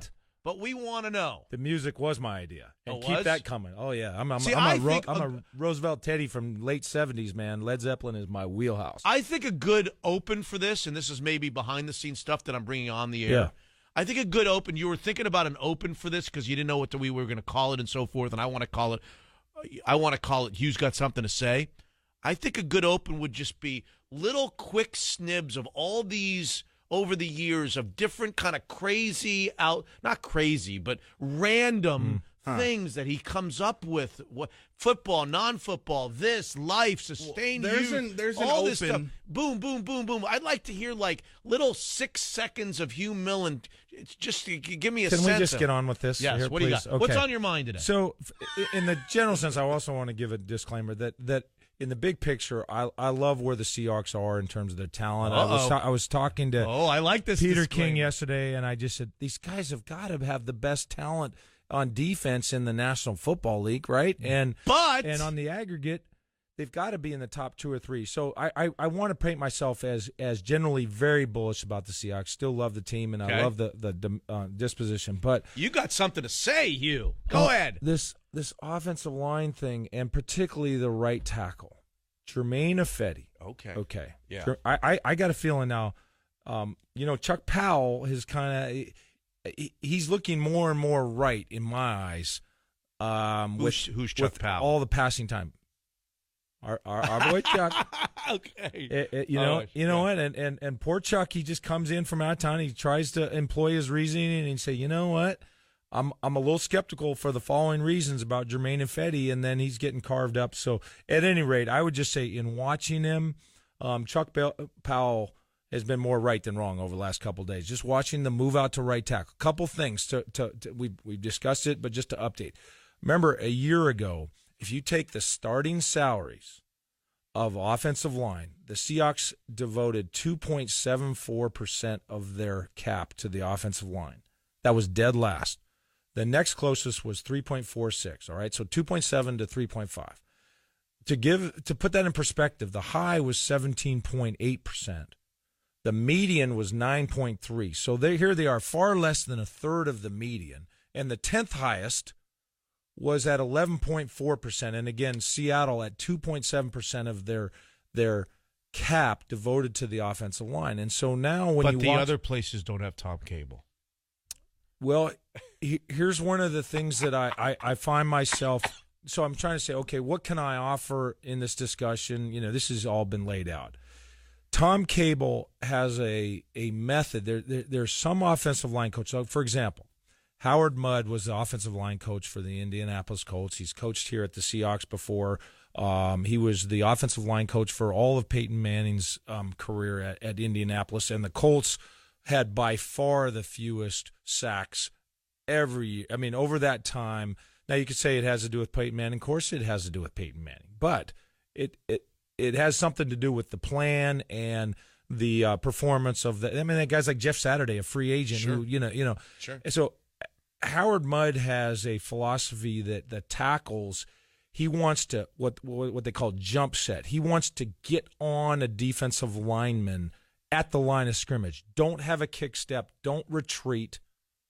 Get on him. Like, for example, if I'm even when you're in pass blocking, I'm talking about pass blocking. It sounds like so a if run I'm blocking a tackle technique. But so okay. if I'm a tackle, I know it does. It absolutely sounds like a run blocking technique. So let's say I'm an offensive tackle, Mitch, and you're a defensive end, and let's just say, for the sake of this discussion, you're a decidedly superior athlete than me. Okay. At the snap of the ball, do I want to give ground and allow you to get ahead of steam where you can use your athleticism, bull me over and whatever, right? Give me space. Do you want to give me space? Or do I want to jump on you and try and stop your momentum right at the line of scrimmage? And so there are some linemen, I mentioned Howard Mudd, that favor that technique. Get on them early. Plus, it might be a little sleight of hand because it also might make the defensive lineman feel like a running play is coming because absolutely. It's the first act of what an offensive lineman would do to me in a run scenario. It would look more like a run. It might actually disguise the play a little bit now, better. Now, as well. you might be saying, well, okay, if that sounds really logical, why doesn't everybody? What's the downside? Right. Well, if I jump out on you and again I'm staying at the line of scrimmage and then you do beat me, I may be in a less favorable position, all right, to recover. I don't have that second ability to recover. You got no shot. So you could say I have a better chance to initially block you, but I have a worse chance to recover. Okay, so therein lies. And look, they're smart people. Tom Cable, is a brilliant guy, and so you can have differences of opinion. I think as it pertains to having a shorter quarterback, I think that jump set might make more sense because Russ has the ability that if a tackle loses the block early, he can have escapability. But if he wins, then there's more of a wall and there's more vision enhanced for Russell Wilson. Got it. And in studying Jermaine Ifedi Yes. in college, the first thing, in fact, you could go back to the tape when he was drafted. I said, man, he really gives ground. That was the night of the draft. I said, this guy really gives a lot of ground. And, and all of those thoughts were going through my mind. Is it better to try and jump on him early? So right now, I feel like Ifedi is still giving a lot of ground, and he's losing a lot of battles, and it's the most concerning position on the football team to me.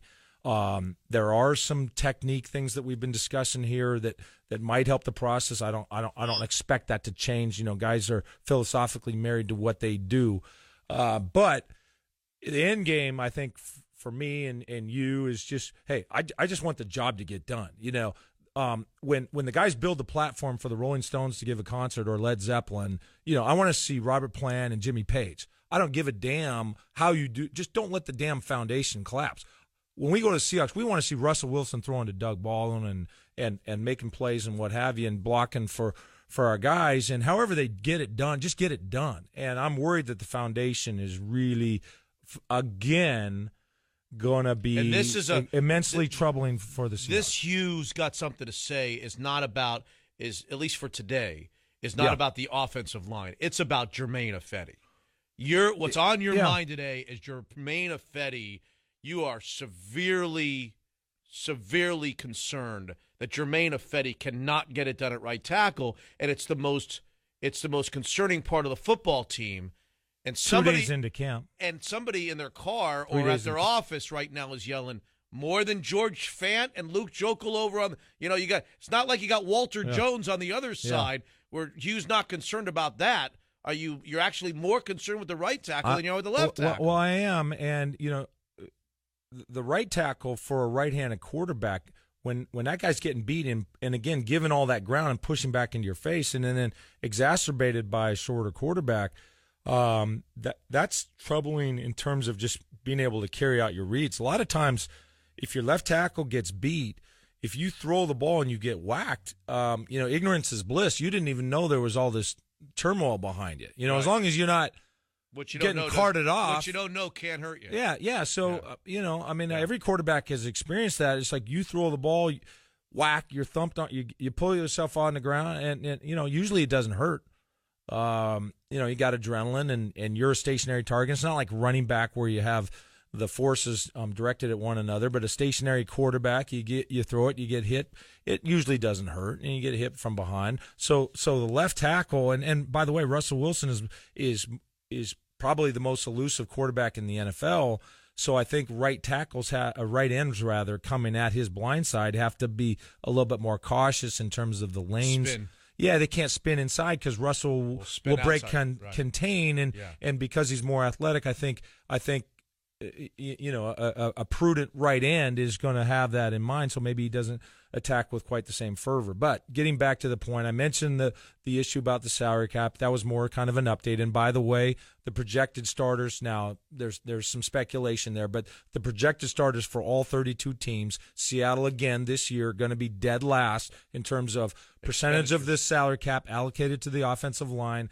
And so right now, Jermaine Ifedi just a little bit on my mind. And that's what you got to say today. You're worried about Jermaine Ifedi. Yesterday, it was the cornerback opposite. It was the. I think it was just Thorpe. It was Nico Thorpe. Can a safety be? The question to me was, can a safety be fluid enough to play corner? That was yesterday's Hughes. What's on Hughes' mind? Monday was, you know what? I played with too many guys that busted their balls that didn't have the physical ability, a physical gift, rather, that Malik McDowell was given by the good Lord. Yeah. And for him to get on an ATV and just time and time again at combines look like a privilege, like, that's quoting some of the reports coming out of combine. You were annoyed by that. That was on your mind on Monday. So what was going to be on his mind tomorrow when we're at training camp? We'll find out at exactly this time at 8 o'clock every day, or just about 8 o'clock every day. Hugh's going to share with us what he's thinking, what's either bothering him or not bothering, something that he likes. It doesn't have to be something that's bothering you every day, Nobody said you have to be bothered every day. It could be just on something. This show? Yeah, you don't have to be bothered.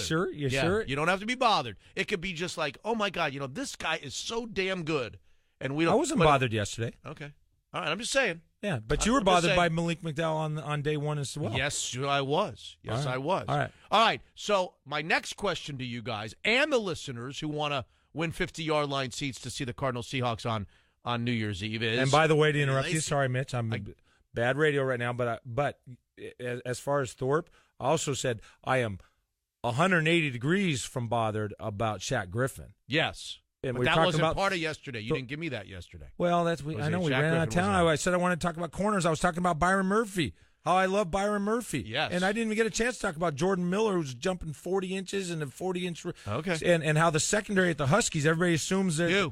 There's time. We got time. We got time. All right. We got time.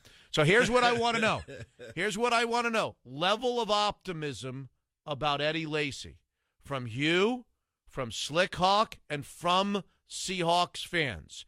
Anybody who's willing to participate and just share with us on a scale from 1 to 10, as we sit here today on August 2nd, your level of optimism or lack thereof on whether Eddie Lacy is going to be a productive, durable, positive running back force for the Seahawks. 1 to 10, 10 being you're certain of it, 1 being you're certain he's going to be a stiff, and it's never going to work out. 206-286-9595, 1-800-829-0950. Anybody who participates and gives us an opinion goes into the drawing. 50-yard line seats to see the Cardinals Seahawks on New Year's Eve. That's next. Call now. They're about to start all over. They have to find another running back, in my opinion. 12th Man Training Camp begins July 30th. Look at the difference that has made with the Dallas Cowboys. On your one and only home for the 12th man in the NFL. There we go. All right. Seattle Sports Radio 950, KJR. Now back to Mitch in the morning. All right, only you would have a problem with a 1 to 5 scale. Another one. Odd number, he says it's encouraging somebody to take the 3. Well, what he says makes sense. It's really No, easy it to doesn't just make sit sense. right on the it middle of doesn't the make fence. sense. He's giving our listeners too much credit. That's way too much credit for our listeners. Like they're going to say, Pollsters give a lot of thought about whether even numbers here we go. are odd. See, this is what's going on in his mind. Look at this. Rubrics. I love this. Yeah. He's got something to say. No, professional pollsters give a lot of thought to this. I'm telling you. Okay, and I you don't believe me? you. I can prove it to you. I believe you. All right. Nobody's disputing I believe you. the accuracy of your statement. All right. All right, so what I said to you a segment or two ago, I guess it was a segment ago, I'll repeat in some way, shape, or form. Every day during training camp, we are going to ask a Seahawks-related or football-related poll question that we want our listeners to not only offer their opinions via Twitter and via text, but actually on the phone lines. And we're going to take some phone calls now. And then I have my 50-yard line seats to the New Year's Eve game. It's game 16. Game 16. Now, is there a chance that everything will be decided by then? Yeah, there's a chance that everything will be decided by 50. There's also a chance that this could be for all the marbles. This could be for either NFC West. If you don't think they're going to have problems in the NFC West, this could be a chance for a bye, a top 2 seed in the NFC. Mr. Playoffs, this could be home field advantage all the way through. This could be home field in the first round of the play. There's so many different things that could happen. I am not going to be in town for that game. I'm going to be out of town on vacation for that game. I'm going to give my seats to a member of the listening audience who participates on our poll questions. Every time you call us and get through and participate with you, Slickhawk, and myself, you get a slip of paper in the drawing. If you participate 5 times, you get 5 slips of paper in the drawing. Everybody who participates goes into the drawing. And so I'm going to ask the best that I can come up with a poll question about the Seahawks or football every morning. I happen to like the Eddie Lacy poll question because I like a poll question that, at least for me, I don't have to strain to see 2 very different extremes. To close my eyes and now I know Slickhawk hates it when I say this because he's a big Eddie Lacy guy and he's been betting with Dick Fain about what his productivity is going to be, and so I know that there are a lot of Seahawk fans that don't want to hear this, but I think there's a decent chance that by the 3rd game of the season we're like, this guy doesn't have it. He's heavy. Yeah, he's gotten down into some, but maybe that's taken a toll on him. He's lost his quickness. He's lost any kind of suddenness, and he's just a 3.2 yards, and they don't have a great offensive line, and the Eddie Lacy thing's not working out. And his time with the team is going to be short-lived. I don't have to strain to think that to visualize that possibility, right? Yep. Now, the other extreme is he comes out, he gets himself in some kind of shape. He reminds you of the Eddie Lacy, his rookie and sophomore year, rookie and second year guys at Green Bay. He reminds you maybe of the guy at Alabama.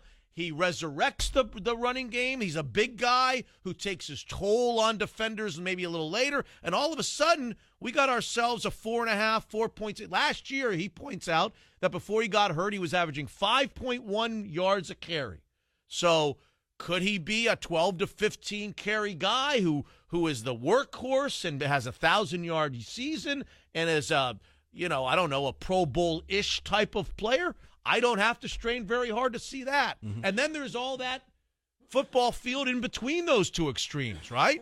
So I think that makes for a good poll question. So my poll question is very simple. Scale from 1 to 10. What's your level of optimism on the Eddie Lacy, I'll call it the Eddie Lacy experiment? Yesterday he had to weigh in. Presumably he weighed in at the right weight, whatever that was, $55,000. He made himself $55,000 yesterday.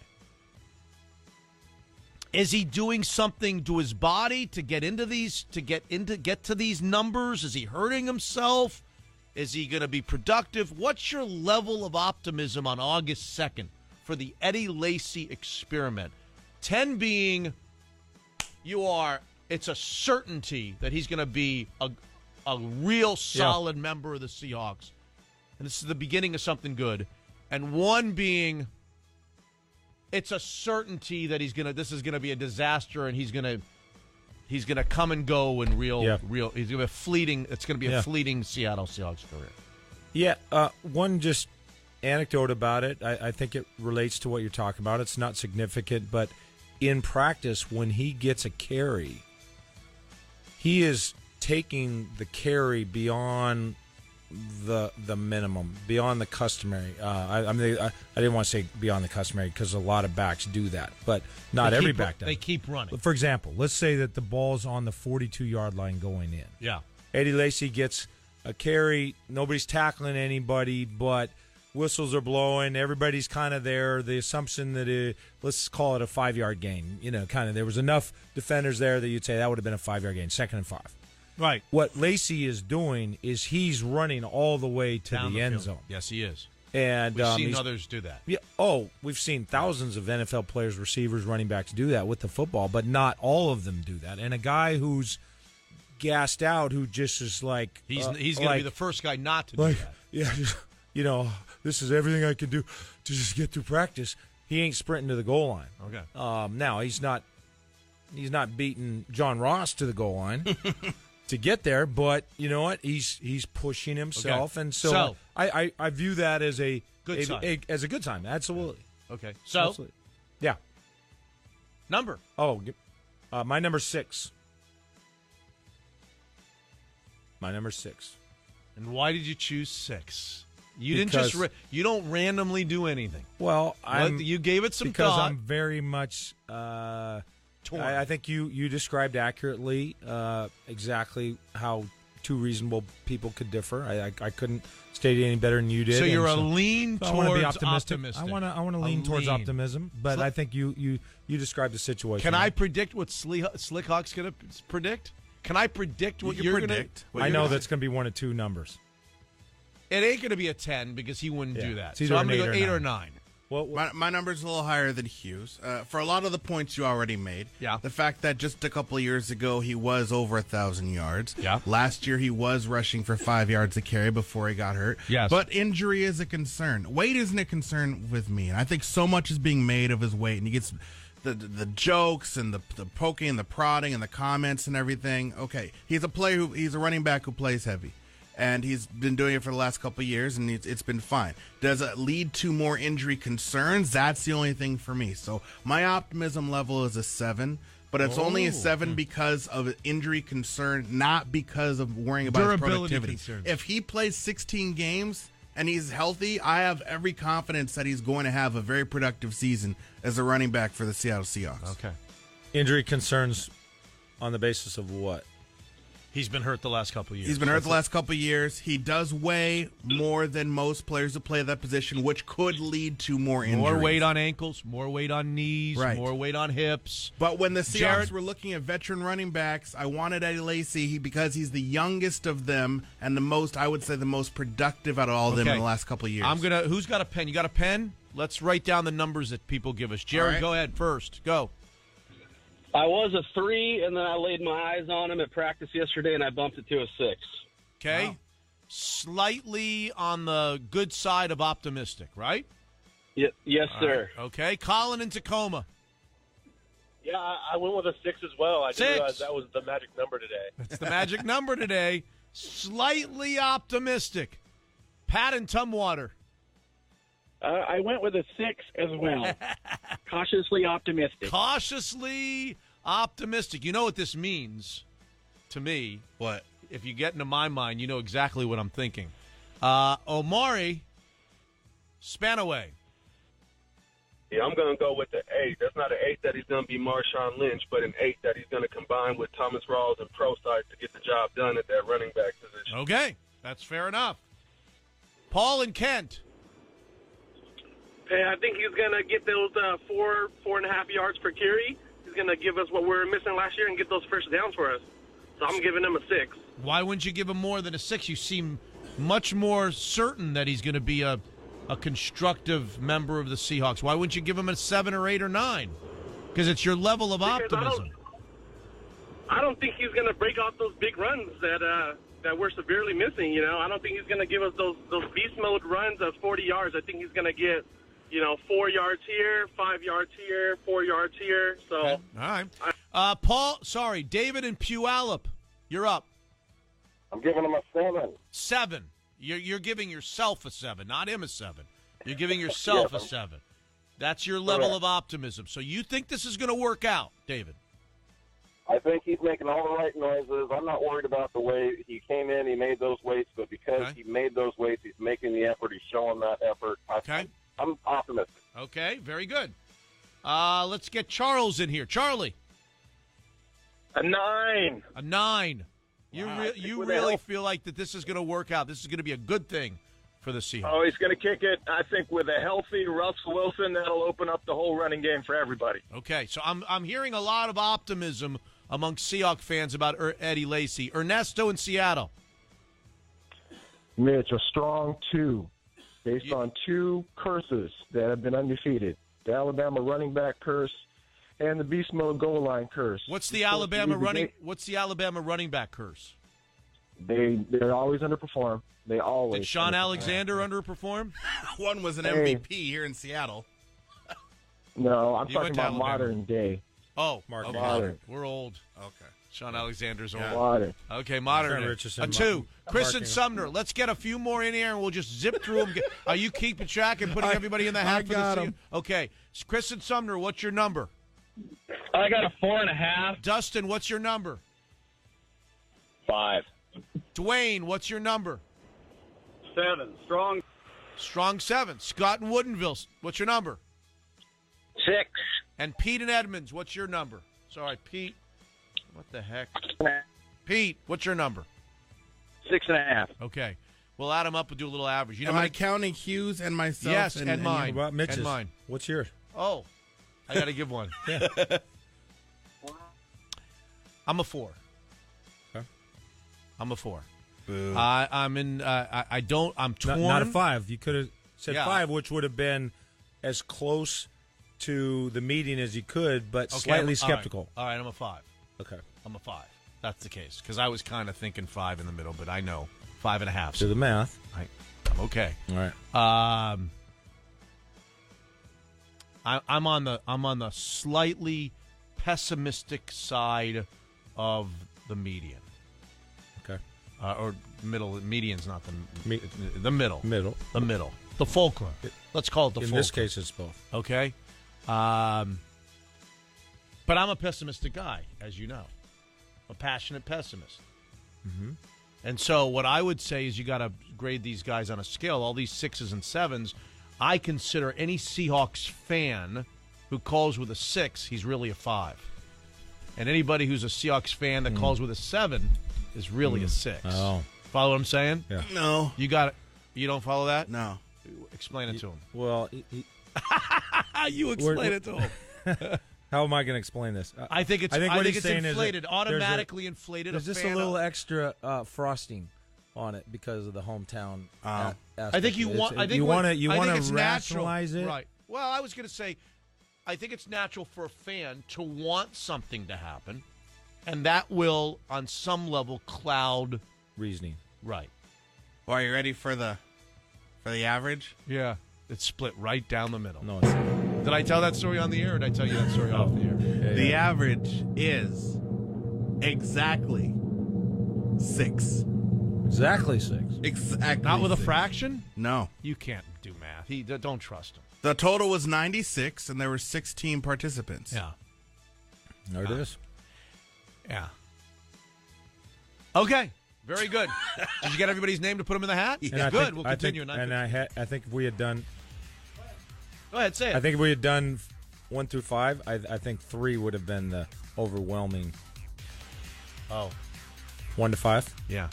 So you were vindicated. We'll never know. You're in some other universe, they had your that poll, objection was vindicated. and there'd be an answer.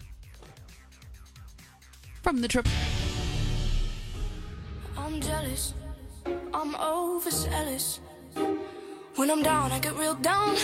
When I'm high, I don't come down. You know, if I had... by the way, Jake Lamb is going to be with us, and everybody who called our last segment goes into the hat. In the hat. They're in the hat. The hat's growing, and people are in there more than once, so they'll have a better chance to win the 50-yard line seats. Jake Lamb, the incredibly talented University of Washington product, Queen Anne native, believe it or not, grew up in Queen Anne, went to Bishop Blanchette High School, and is now an all-star for the Diamondbacks. He's had a tough time the last 10 games. We won't mention too much about that.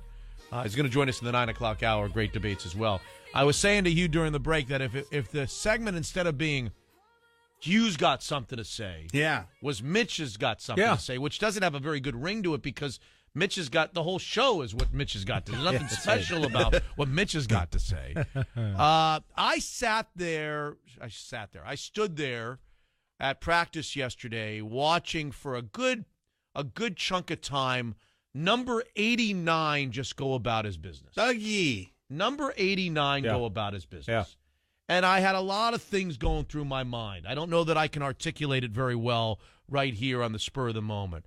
But some of the things that were flying through my mind, first of all, I just watching him and watching him run his routes and watching him off the snap of the ball in one-on-one competitions with corners, with a full team there, 11 on 11 with 7 on 7 that they do, some skeleton.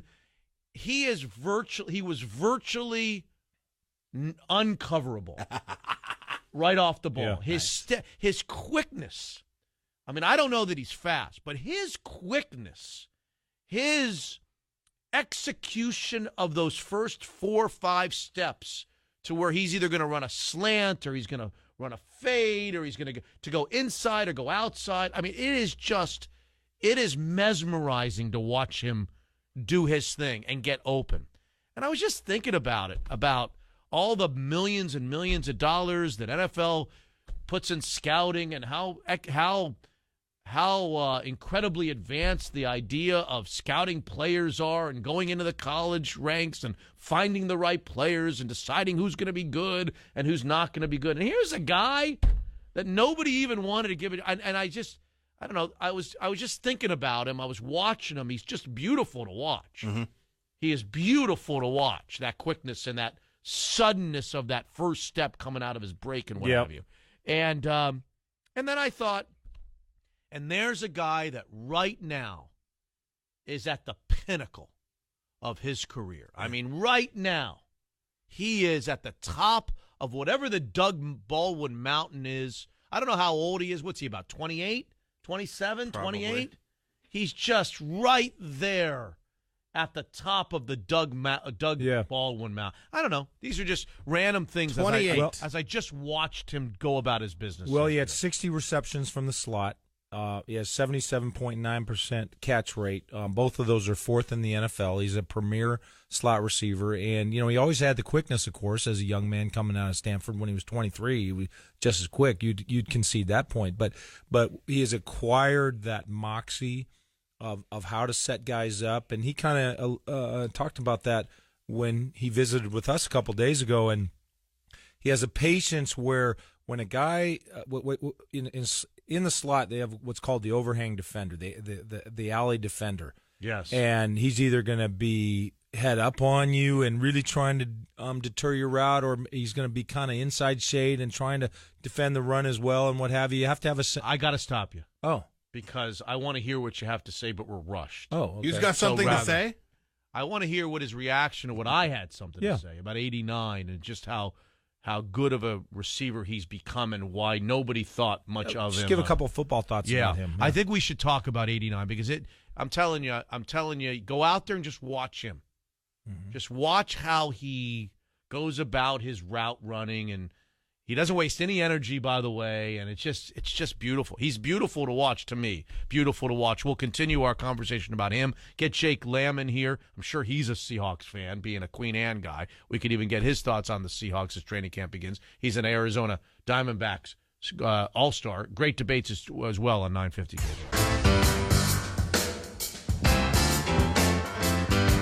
You know, Jake Lamb is going to be with us. I want to give you the headlines, but while we're talking 89, Slickhawk, we also should talk 80. Largent? Oh, no, I guess he's not 80. What is 88? 89 and 88. Jimmy? Sorry. Jimmy. I should talk Jimmy, too. I think he's a very interesting guy at this stage of training camp. And when you pick up newspaper accounts like Greg Bell at Tacoma's News Tribune and Bob Condotta and all the guys that are covering out there, at least from yesterday, you're seeing nice things written about Doug Baldwin. You're seeing nice things written about and said about Jimmy Graham. He looks the part. He's out there. He's healthy. He's not recovering from any injury. He's catching balls. I saw him celebrate a catch for a touchdown on August 1st yesterday. And I mean celebrate. I mean slam the ball, spike the ball like you would. I mean, he didn't go and do a dunk on the goalpost. But he spiked it, and was like excited. I mean, think about that. August 1st, Jimmy Graham, who's been around for all these years, been to how many training camps, celebrating like a little kid on August 1st. That's pretty huge. He's engaged. I think his signature celebration. He did that at his very first practice. His very first practice might have been his best practice. Remember it being inside, and I don't remember. No. He must have caught. And he was celebrating like he was He jumps up off his left leg, and then he kind of does a 180, and he just spikes it like he's dunking it. I just like the fact that it means that a touchdown catch on August 1st. Careful that knee. A touchdown catch on August 1st means something to him. Yeah. And so he's running around. He looks great. Let's do let me do some headlines real quickly, and we'll talk about him. We'll talk about. I want you to finish what you were about to say on Doug Baldwin, or say what you were about to say, not finish. Say what you were about to say on Doug Baldwin. M's keep winning, 55 and 53. Go for the sweep today. A game and a half behind the Royals in the wild card race. Don't forget Royals Mariners for 4 games Thursday through Sunday. Oh boy, you talk about a big series. They were 7 for 13 with runners in scoring position yesterday. They'll get Ariel Miranda, who needs to be better, versus Andrew Kashner. Miranda has just flat out not been good his last 4 starts. He's got a 6.55 ERA in his last 4 starts. They practiced in pads for the first time yesterday. You know by now Cam Chancellor got his long-awaited contract before he put his pads on. 3 years, $36.25 million guaranteed. Couple of spats notable yesterday. You had Thomas Rawls getting into it with several members of the defense, including Cam Chancellor, the aforementioned. You had Frank Clark just absolutely destroying Luke Joeckel on what looked to be the most simple pass rush of all time. Floored him, and then gave him a little extra while he was on his back on the ground, and that created a little bit of a scuffle. A little brouhaha. Malik McDowell arrived yesterday, but not at VMAC. They didn't bring him to the VMAC. They just brought him to town. He's somewhere in the Pacific Northwest. If you see Malik McDowell, call us. And you can't miss him, by the way. He's like 6'8". Isn't he like 6'8"? No, I don't think he's that tall. Not he's 6'6" and change. We play where in the Northwest? Where in the world is Malik McDowell? If you spot Malik McDowell at like the Pike Place Market throwing fish today, catching the fish. I'll tell you one place I don't think he's going to be in the opener. No. On the field. No. Which is a shame. No. Malik McDowell. All I can tell you is, Slick's having a party on a Wednesday morning. all by himself. And It's we're good all to see you guys. We're all just It gets standing lonely around. here. Where in the world is Malik McDowell?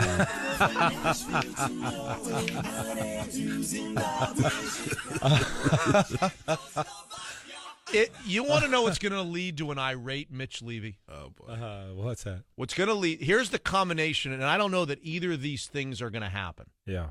But the combination of the following two items, when In you add conjunction. one versus the other, Not will versus, in conjunction. when you add one to the other, on the right side of the equal sign, Yeah.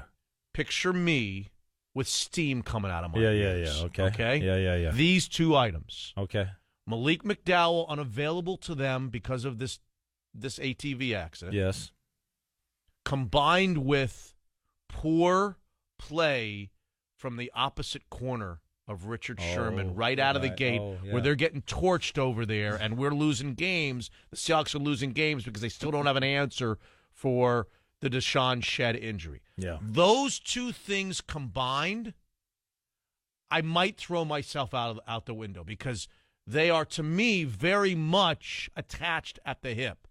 Because what the Seahawks did to get Malik McDowell was essentially curb their percentages in getting a good corner opposite of Richard Sherman. They passed on that. Am I wrong about that? I'll add one more plus. Plus, offensive line. Kevin King looks like Marcus Peters for the Packers. Yeah. Oh, those three. Oh, yeah. The price, I guess you want to call it the opportunity cost. Correct. Of doing business, of the business they did to get Malik McDowell, the trading down. You know what I'm talking about, right? Yeah. Everybody knows. I don't have to go through this. What they did to themselves in terms of getting one of these stud corners, at least perceived stud corners. King's not the only one. There were like 4 or 5 of them that a lot of people liked, that they passed on all of them to get Malik McDowell and Ethan Posick. Those two guys cost them a shot at the recognized top like 10 corners in this draft. So I say to them, okay, you know better than I do. Your business, you do your business better than I do. I'll fall back. You catch me. But I want to see Malik in the frickin' game. Either.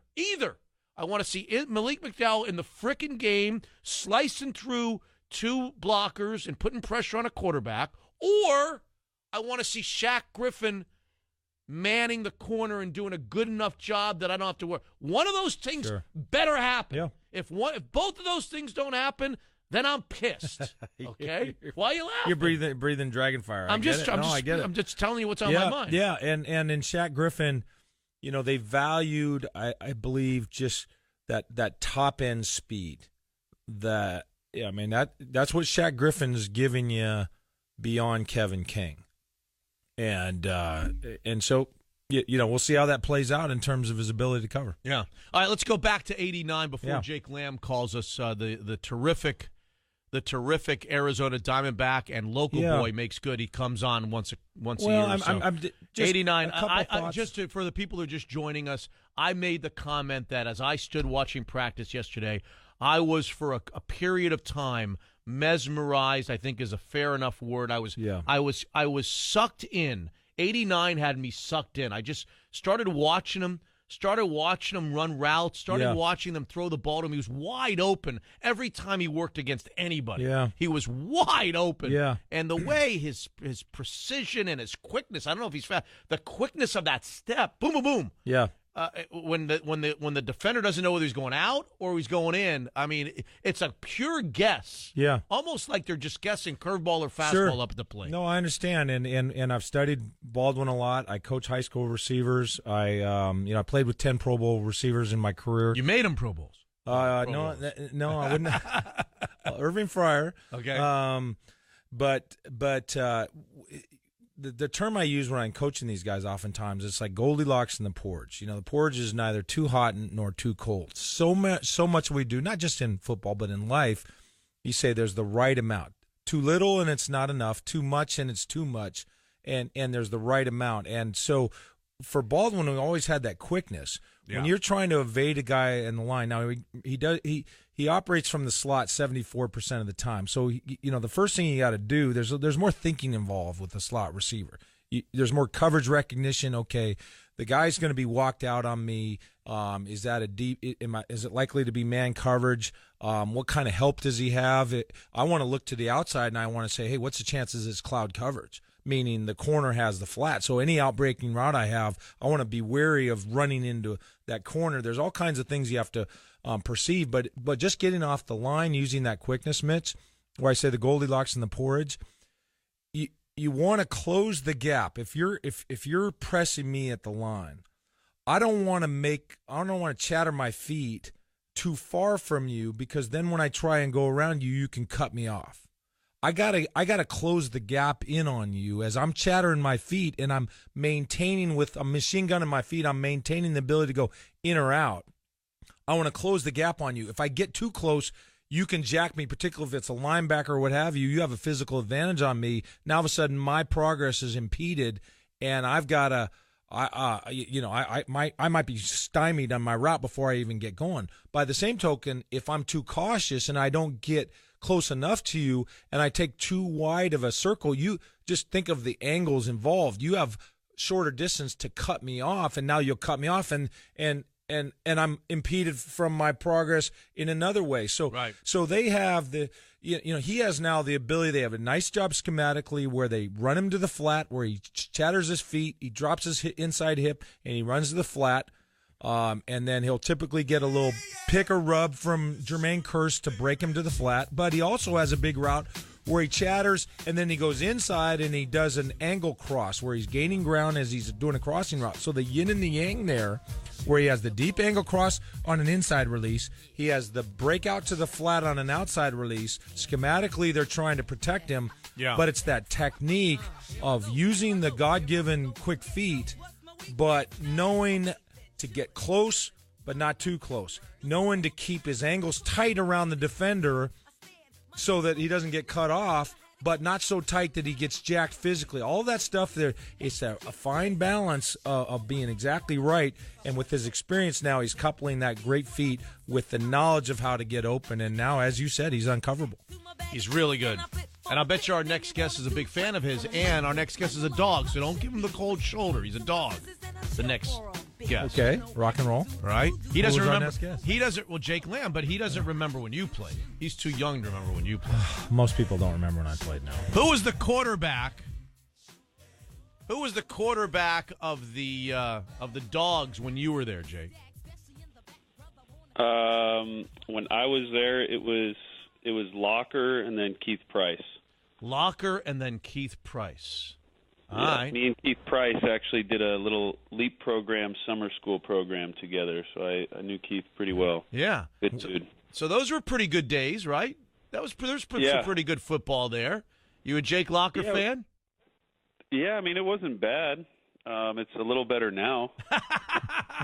Well, I like the way it is now. It's a little better now than just about every other season, except for maybe a national championship season. We got Hugh Millen here. We're talking a lot of football, and you're I like it. And you're changing. I like it. You're changing the topic. But before we change, Queen Anne guy, Bishop Blanchett guy who's good to our radio station will call in, even though he makes all-star teams now. I brought my kids to the All-Star game in Miami. Okay. And we were standing on that street where you guys were being paraded. I'm from Florida, so we went, we saw their grandma. We stood on the street. It was like 105 degrees that day, and you're in a Chevy convertible, right? And you're in a truck, and you're going by, and they said, "Hey, Dad, there's Jake Lamb. Do you know Jake Lamb?" And I said, "Yeah. He used to come on the show before he was an all-star." Oh, wow. I said, he was when he wasn't an all-star, he'd come on the show, but I don't think he's ever going to want to come on anymore. Now he's too big. He's too big for the local radio station in Seattle. Yeah, right. Yeah. How you feeling? How things going? I know the last 10 games haven't been great, but what a year you're having, huh? Excited about it? I mean, myself and the team's on a little bit of a skid right now, but I think we'll be all right. We've been playing good baseball overall, and it's been a a good year so far, and we're looking to make this, a playoff race coming up. So it's been a lot of fun. What did the All-Star selection mean to you? You and I talked last year. I don't know I think it was right before the All-Star game, and you had All-Star numbers last year. You just didn't. I don't think you made it. What did it be? What was it like for a Queen Anne kid, a local Seattle kid, University of Washington guy to be an All-Star, to be on that field with all those guys? You're not giving the whole story. I came on your show to get some Seattle votes because I was on the final vote. Oh, no. I didn't get in. And Seattle didn't have my back. So I was like, all right. No, well, what you didn't realize is we only have like 40 listeners, and they can only vote so many times, Jake. It didn't help you out. So you didn't leave it. You didn't leave it to the final vote this time around, right? No, and that was one of the cooler things was I was voted on by the players. And, any athlete will tell you, getting the recognition for an all-star team is great, but getting it from the guys that you compete against on a daily basis was definitely the coolest part. Just having their respect and kind of, trying to make myself known in the league. And so it was a huge honor to get voted in by the players for sure. And so you're on the team with Conforto, right? Yeah, that was also really cool. Okay, so Me and here Mike played together right when we were 16, 17, and 18. So he went to Redmond High. You went to Blanchette, but you played on like AAU baseball. Yeah, together, so we played for a team called Chafee Baseball. We played at UW, and we both played for Ray Atkinson. Growing up, he's a local guy, and so it was just crazy. I knew of Mike. I knew he was having a good year, but it just kind of hit me. Seattle Times did an article about us two, and I read it. And I usually don't read any of that type of stuff, but I read it, and it was just kind of cool. We were sharing the same field as high school kids, and now we were at the All-Star game on the biggest stage. Amazing. Just chatting in the outfield. It was cool. And that makes us feel good. It may make you feel good, but it makes guys like me, and I'm not even from here, but I've been here long enough to take a lot of pride in seeing some young guys from this area do well and be on the All-Star team together. I read that same article. Now, is that article true? He said, and I'm paraphrasing because I don't have it in front of me, he said, when he came onto the team, you were already there, and you were like legendary. You were like, there was no question that Jake Lamb was going to be a star, right? And then you said something like, he was a great athlete. He was like an all-around athlete. I didn't know whether it was going to be baseball or some other sport. Is that the truth, or was there some embellishment in that story? Mine was the truth. He was straight lying. We had a really good team. We had a bunch of good players on that team. But no, Mike was a good player, but he was also a football player, and he never focused just on baseball. The second he went just to baseball, to Oregon State, you saw what he did in 3 years there. He absolutely dominated. And that's kind of just what I meant by that. Like, he was always a good player, one of our better players. But keep in mind, I was also a senior. He was a sophomore. He was the youngest kid on the team. And, freak athlete, a lot of power. And then once he got to Oregon State and kind of just devoted all of his time to baseball, he just took off. Yeah. He tortured us the other day. He came in, they brought in. They hit 2 homers? Yeah, one was just a killer because our beloved Mariners, who, of course, you root for more than you root for the Diamondbacks, our beloved Mariners were in a big game. It was late. They brought a lefty, Zepchinski, in to face him. And I guess Zepchinski hadn't given up a homer to a lefty in like 72 years or something. And they had a 1-run lead, and he promptly hit one over the right field wall on Zepchinski and just drove us crazy. And he hit a couple that he had a good series here at home in front of his local guys. Yeah, Must have that's been cool always for him. cool. Having a good series in front of the home crowd is always a fun time. Yeah. I know you guys might not like it, but it's really special. Now it's coming back, our conversation about that last vote last year. It is. Yeah, well, you told me that you and your brother during the All-Star, maybe I spoke to you after, that you guys were going to go to like Interbay and hang out, play a little putt-putt golf. We did. We played some putt-putt golf. Yeah. And so what I want to know is, Why didn't you just skip the All-Star game this year to be with your brother at Interbay? Isn't that more important? Family bonds and hanging out at Interbay? I think my oldest brother, Dan, is listening right now, and he's actually a bigger Mariner fan than Diamondback fan. He's a diehard. All right. Hey, Dan. No, I got two brothers and a sister, and it was, I'm really close with my family, so it was one of those things like I came home last year, and my older brother took work off, and, we spent just went and got lunch on the water, and then, went to Interbay, played a little putt-putt, a lot of trash talk involved, so it was a fun time. I mean, I think they had a better time in Miami, but if they want to arrange another Interbay outing, we can do that. Did you tell me that you were like you shared an apartment, or you're with one of your brothers, or did you not tell me that? That was, what was that? My first.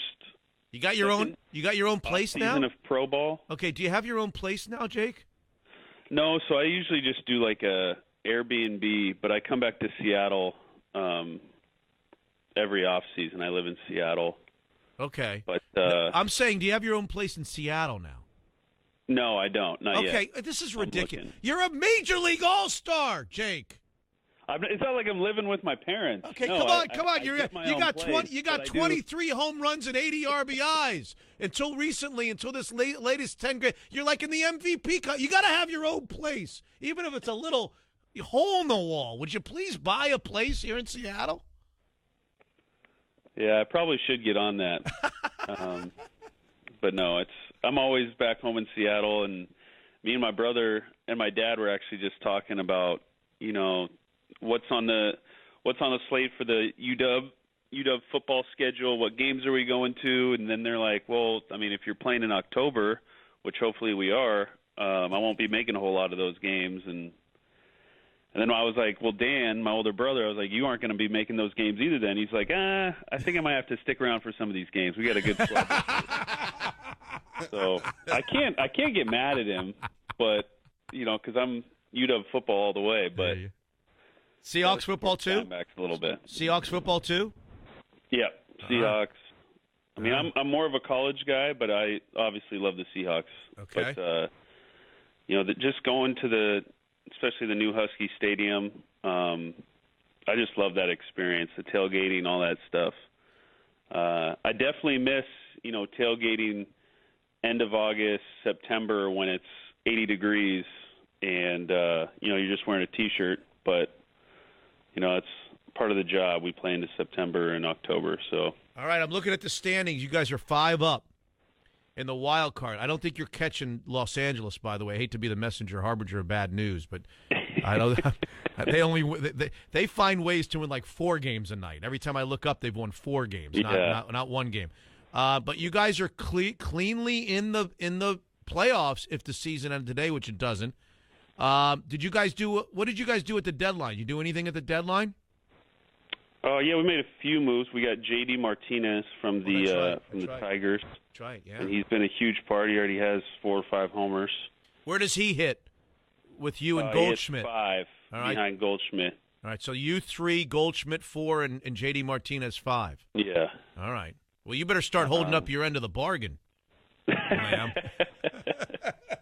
I know, right? Yeah, it's starting to look bad on my part.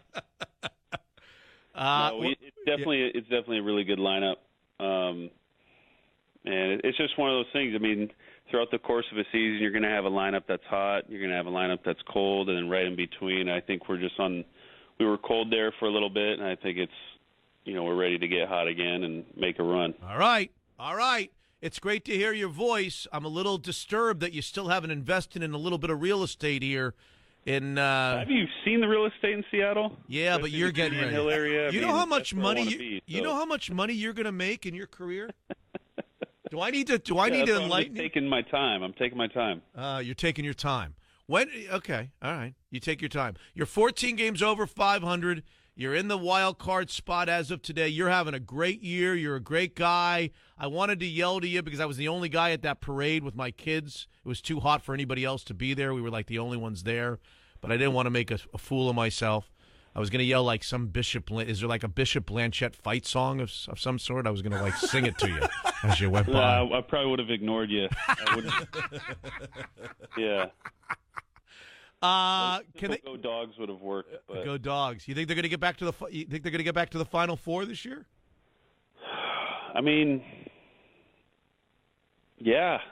I don't see why not. I mean, I know we don't play USC, but USC is really, really good. That quarterback's a stud. But you'll have to play. They're going to have to play him in the championship game, right? The Pac-12 championship game. Yeah. But I got confidence in our guys. Coach Pete, he knows what he's doing. So. All right. I got a gift certificate. You know, Inter Bay. We've got gift certificates here at the radio station for Inter Bay for you and Dan. And your other brother, So we'll take care. I'm picking up the tab for the next putt at Inter Bay. Wow! All right, you guys didn't have to do that. That is something special right there. It's the least that we could do. Thank you, Jake.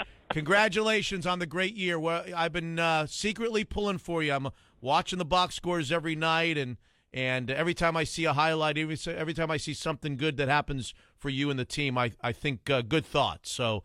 We're pulling for you here in Seattle. All right, I appreciate that, and thanks for having me, guys. Okay. There's Jake Lamb. Nice guy. Queen Anne, grew up in Queen Anne, went to Bishop Blanchett, went to the University of Washington, now playing in all-star games in Major League Baseball. Isn't that cool? That's very cool. That's awesome. Cool. Yeah. He's got 23 home runs for a winning team. Yeah. Yeah, God, dog. so cool. You look at the pictures when he was a Husky and realize that he's as you said, just on an apex career. Very neat and a good grounded guy. Sounds like a lot of humility there. What I love about him is you can I love a guy.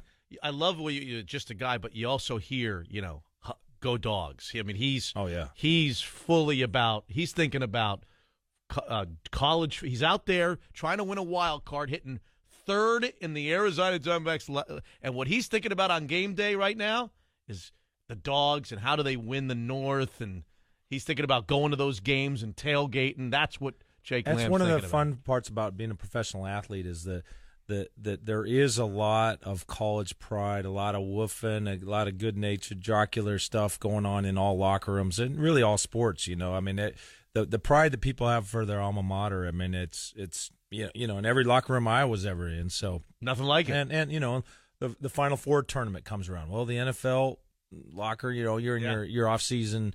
But, everybody's paying attention, and if you got a guy that's from a school that's, Michigan State and Tom Izzo's team's going crazy, well, that guy's just, he's a rabid, he's going to let everybody know he's a Spartan, I mean, it's just, kind of how it goes. So it's good to hear that pride coming through. Thanks to Jake Lamb, and hats off to the family. Dan, if you're listening, go Dogs, Dan, go Dogs. Welcome, everyone, to the official debate section of the Charter Review. The Great Debate, brought to you by Gamble Sands Golf Course. The Inn at Gamble Sands is now open, so book your reservation at gamblesands.com. Jane, you ignorant slut. That's the way you do it. That's the way you debate.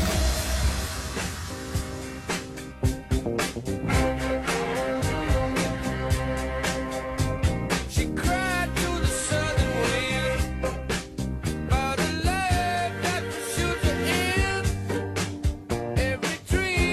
Did we answer the question from last week? I feel Which like one? there was one showdown that you asked two long-term questions. Yeah. And I don't feel like we gave him an answer for one of them. We did. What were the questions? Hold on. I have to look. I wasn't prepared for this. I feel like we didn't answer the second one. We never got to a conclusion unless you just made the decision. I thought we arrived at a conclusion. I submitted it either way. But you did? What was the question? If we wanted What to, were we the could probably change it. One was the Seahawks offensive line, what that's going to look like. And what do we answer? I like to know what we answered. I'm looking for it, for what I sent Jackson. All right, so we put Fant, Jokel, Brick, Glowinski, Ifedi as the offensive line to start the season. No Posick. No Posick. Yeah, I'm about ready to revise my thought on Posick over Ifedi. Oh, or over somebody Ifedi. over Ifedi. Yeah. anybody over Fetty. You heard what he had to say at 8. You heard what he said. Yeah, he's down. Just keep your eye on that horse really, race. He's Posich really down on over Fetty. Posich over Fetty. And possibly somebody else. They're going to bail on Fetty this soon? We'll see. Second full year? Boy, it's an indictment. Go ahead. And then who will the 2 wild cards be in the American League? Well, I remember that one. Yeah. Yeah, okay. Okay. All right. So. Yes. We're behind. Yes. It's over, as I said. It's not over. We have 5 months to make up 20 points. Yeah. Short-term question for 4 points. Guarantee a former Seahawks teammate Kenny Easu will mention in his Hall of Fame speech. Lose 3 if he doesn't mention the player. Two jump out at me. Fellow Hall of Famer Steve Largent and Dave Brown. You could help us with this, because I wasn't even around in the Kenny Easley days, so I'm not going to even venture out on a limb. I think those are 2 very good guesses. Well, wouldn't a defensive guy tend to immediately think of defensive players before offensive players? No, well, but Largent's a Hall of Famer, and he would go against him in practice. And right. Especially if Largent's there. Largent will probably be there. Of course he'll be there. Sitting behind him. So I would think he'd give him some kind of shout-out while he was there. I'm not saying that he wouldn't. I'm saying Jim first. Zorn. Wouldn't he first think about... Yeah. But I just think he would first think about his defensive peers. Dave Brown would be in the same secondary, so he would be closer. That's and he's not, and he's dead, right? Yeah. Dave Brown. Yeah. Jacob Green. I'm trying to think of the other most accomplished defenders on the field at that time. Joe Nash.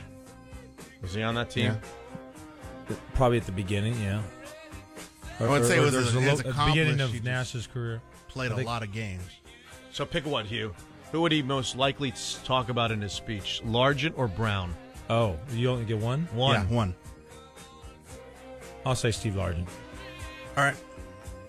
Long-term question for 5 points. What team will Kyrie Irving play for to start next season? If you go with Cleveland and he doesn't play for Cleveland, it's -5. I don't think he's going to play for Cleveland, so that's just my opinion. Okay. I think the damage is done. The bridge has been burned. There's a problem between him and ownership, and now there's a problem between him and LeBron James. He's making fun of LeBron James at weddings and parties, and this is not going good for that. That relationship's over. So where does now, he go? Having to predict where he's going to go. Paul's gone. Maybe Clippers? Well,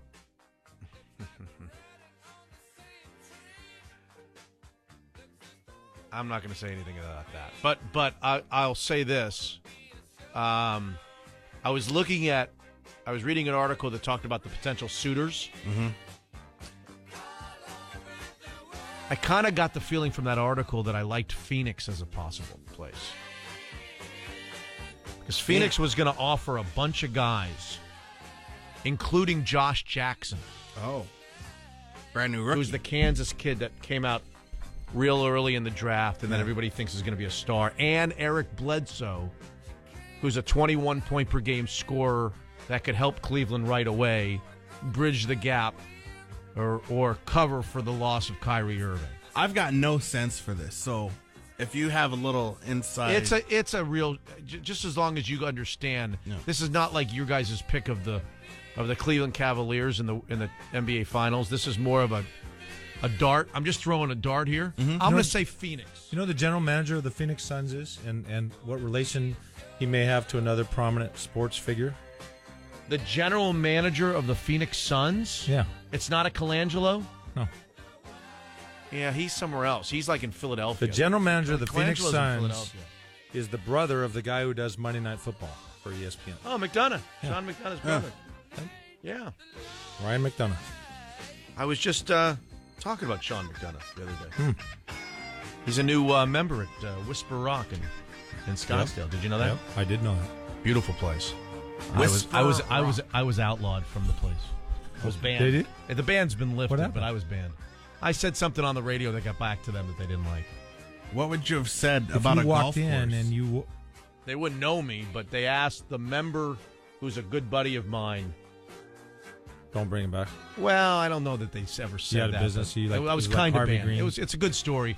It's a good story, right? Yes, I'll stick with it. I'd like I was to kind of hear. banned, and it has Phil Mickelson. It's about Phil Mickelson. Oh, I see. Because Mickelson's the big shot there, or was the big shot there. He kind of designed the first. He's the. So Phil Mickelson heard you were ripping on him, and Well, I don't know that Phil Mickelson heard it, but somebody said, you got a guy up here who was a guest of your club, and he was ripping on Phil Mickelson and where you have his bag and all that stuff. It's actually a funny story, but I don't want to go down that road. I'd like to go play there again. I It's a think nice we should place. go right down that road. No Whisper going down Rock. that road. I'm gonna say the Phoenix Suns. I'm gonna say your buddy Sean McDonough's brother, Ryan McDonough, is going to make a trade for Kyrie Irving. All right. And Irving's going to go in Phoenix, and they're going to send a boatload of players back to Cleveland. But that's a dart. All right? Yeah. Is that all you need for right now? Yeah. Okay, for right now. Start all over. They have to find another running back, in my opinion. 12th man training camp begins July 30th. Look at the difference that has made with the Dallas Cowboys. On your one and only home for the 12th man in the NFL. There we go. All right. Seattle Sports Radio 950 KJR. Now back to Mitch in the morning.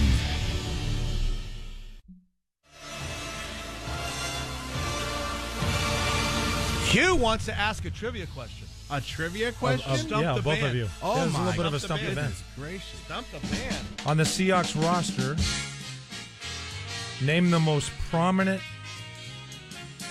high school recruit at quarterback. Wait a second. You need to practice the question Yeah, better. man. I would be ridiculing On the you right Seahawks' now. current roster, Yeah. who was the most prominently recruited quarterback?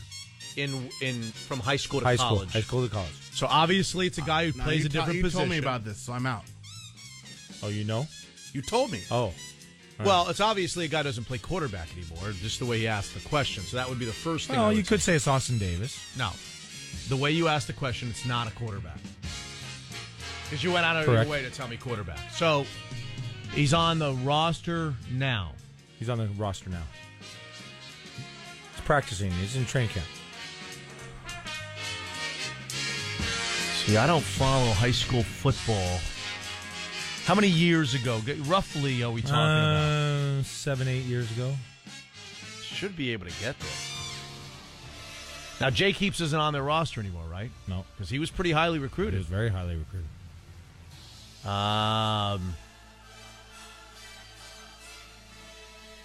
So what position? Playing tight end right now. That's what I was going to say.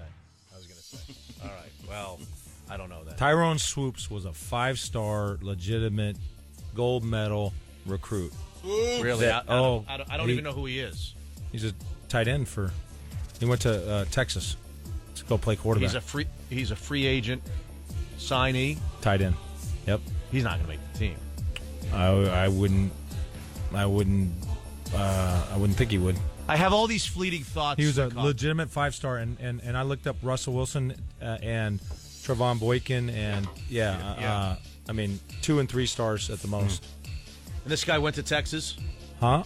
This guy went to Texas as a 5-star. Yeah. Did he play Oh, he played some. Yeah, he Okay. played some. for like Charlie Strong or something? Or, Yeah, I no, think so. Mac Brown. Yeah, or, I mean, I remember him. or what's the guy's playing name a that little- was there for half a second after Mac Brown? The defensive. Oh. Will Muschamp.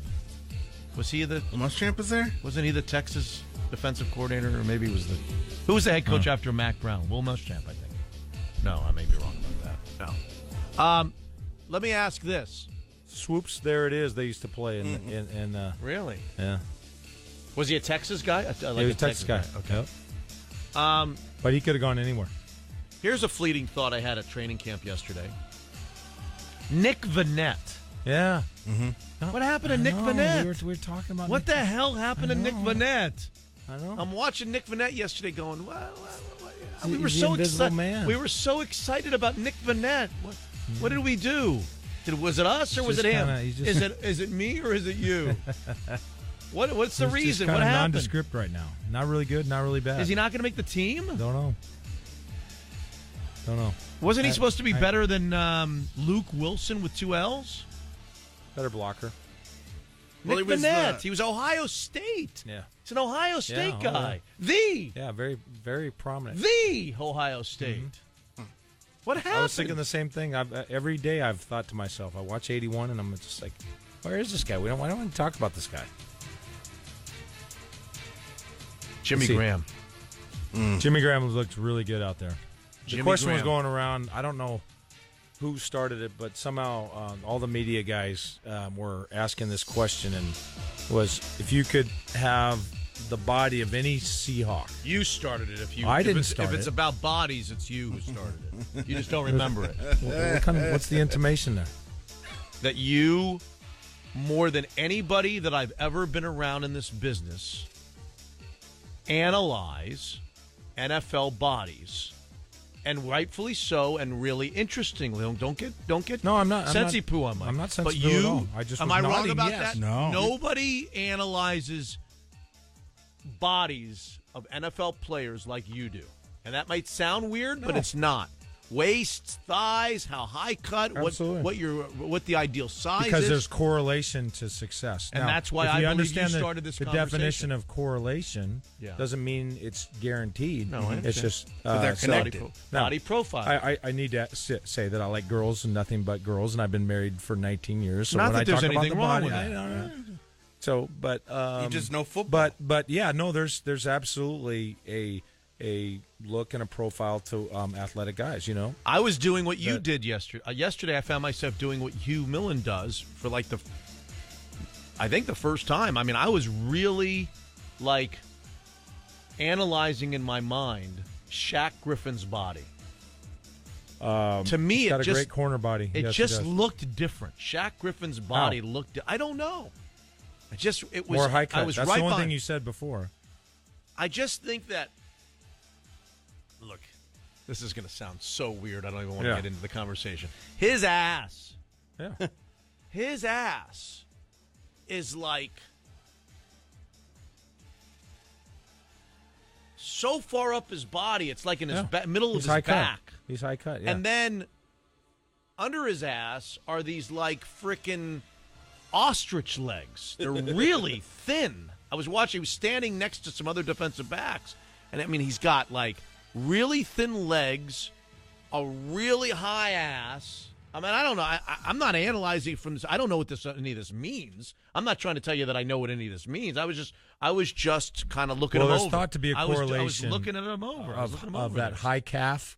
You know, thinner ankles with high calf. Yeah. That sprinters and jumpers tend to have that profile more. So, and he was wearing really tight, really little shorts, like really little shorts, like tighty whitey shorts. I mean, he was really, really little short, and it just looked. I think he's carrying enough weight for his frame. You know, well, because we were talking about Thorpe maybe being too thick, not in a bad way, just his structure. I mean. God gave us, you put a caliper on your wrist, elbows, knees, ankles. I mean, there's certain frames that you say, okay, the ideal weight for that guy to be at his athletic optimal is between this range, and it has to do with the frame that God gave you. Well, let's talk about Jimmy Graham tomorrow. Yeah. Tomorrow. Well, he looks great tomorrow. He looks incredible. This is today. Tomorrow. Yeah. Let's talk about him tomorrow. Okay? Because not only does he look great, he's got the incentive that to have a great year. To be a good camper, to work hard, to not take plays off, to run routes precisely. If he was ever going to put his best foot forward. To block. Yeah. Right, to block, to right here. Right here. He could make a lot of money. He's got a chance to still make a lot more money in his NFL career, and the chance is right in front of him. Let's talk about that tomorrow. Got it. Okay? All right. I hate the weasel.